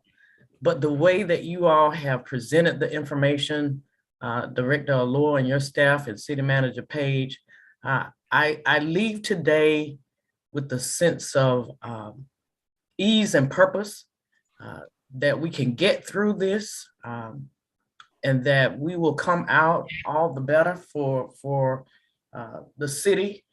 And I thank you for that. I thank you that I don't have that sense of anxiety that I was expecting to have once this process started. You've done an excellent job. All of the presentations have been wonderful. I have learned so much, and I just want to say once again, you've shown how well this city is run. So thanks to you all for a great 2 days, and I'm actually looking forward to continuing in this process. Ready for me? So, after presentations, financial projections, the budget outlook, these $50+ million of capital improvement proposals, a snapshot of our debt model, a racial equity update, and how we as a team have made changes to the way we incorporate equity throughout our budgetary process, both our operating budgets and our capital budgets. We are always hopeful that these topics and these real-time updates that we have selected provide you the important information, or at least a start, that you need to begin to provide us budget guidelines later in early March. We need those guidelines to help us move another step closer to the proposed budget that will be presented for 22-23 to serve this community in an excellent way. Again, I, as the city manager, would like to thank the staff here today and who are watching, who are experts, and they do this work, as I often say, as good as anyone and really better than most. John Allore talked about at some point this season being 50% down with staff, having to hire on board, bring on new staff into these complex systems. It is not easy. And I thank Mr. Allore and his team for never complaining, just doing the work. You know, we have a mix of new staff and you know, some of those, some people are old employees, not old in age, but been here a while, but they're in new roles. And we have significant vacancies in our organization, but we still manage to keep our operations and our customer service at very, very high levels. And our residents still tell us that. We know we have places we need to get better in, and people we need to help that still really, really need our help. There are conversations that we didn't have during these meetings related to rent assistance and some of our other priorities, because they come to us in other ways. But we'll have all of those conversations. But just about the last 2 days, you know, the staff here and others who are not here, who have worked really, really hard to bring this information to you in a way that you can digest it. You know, I remain proud of each and every one of them. And the partner stakeholders that we have in the organization and in the community, because we work on this stuff together. I assure you that the budget staff, you know, they've been recording your questions, your observations, your insights. They've been monitoring the chat whenever that is appropriate for any issues that will require additional information and follow-up. That might come in the form of another presentation when we reconvene or follow up in other areas. I will continue to have my one-on-ones with council members and you, Madam Mayor, as we move into this process to continue to hear from you, your guidance. And as we prepare to close this 2-day session, I think you will agree, we still have some work to do. We always got work to do. But, you know, we discussed it here today. We need to refine and prioritize our new funding requests. It's a lot of them. We need to continue to evaluate how we effectively and efficiently fund what we already do day in and day out in our new normal, because we do really work in a new normal. We will continue to engage with you, our elected officials, our residents, and our stakeholders, and we will prepare this additional information to inform your decision-making as we move closer to a budget recommendation in May. And finally, we look forward to reconvening with you on March 3rd.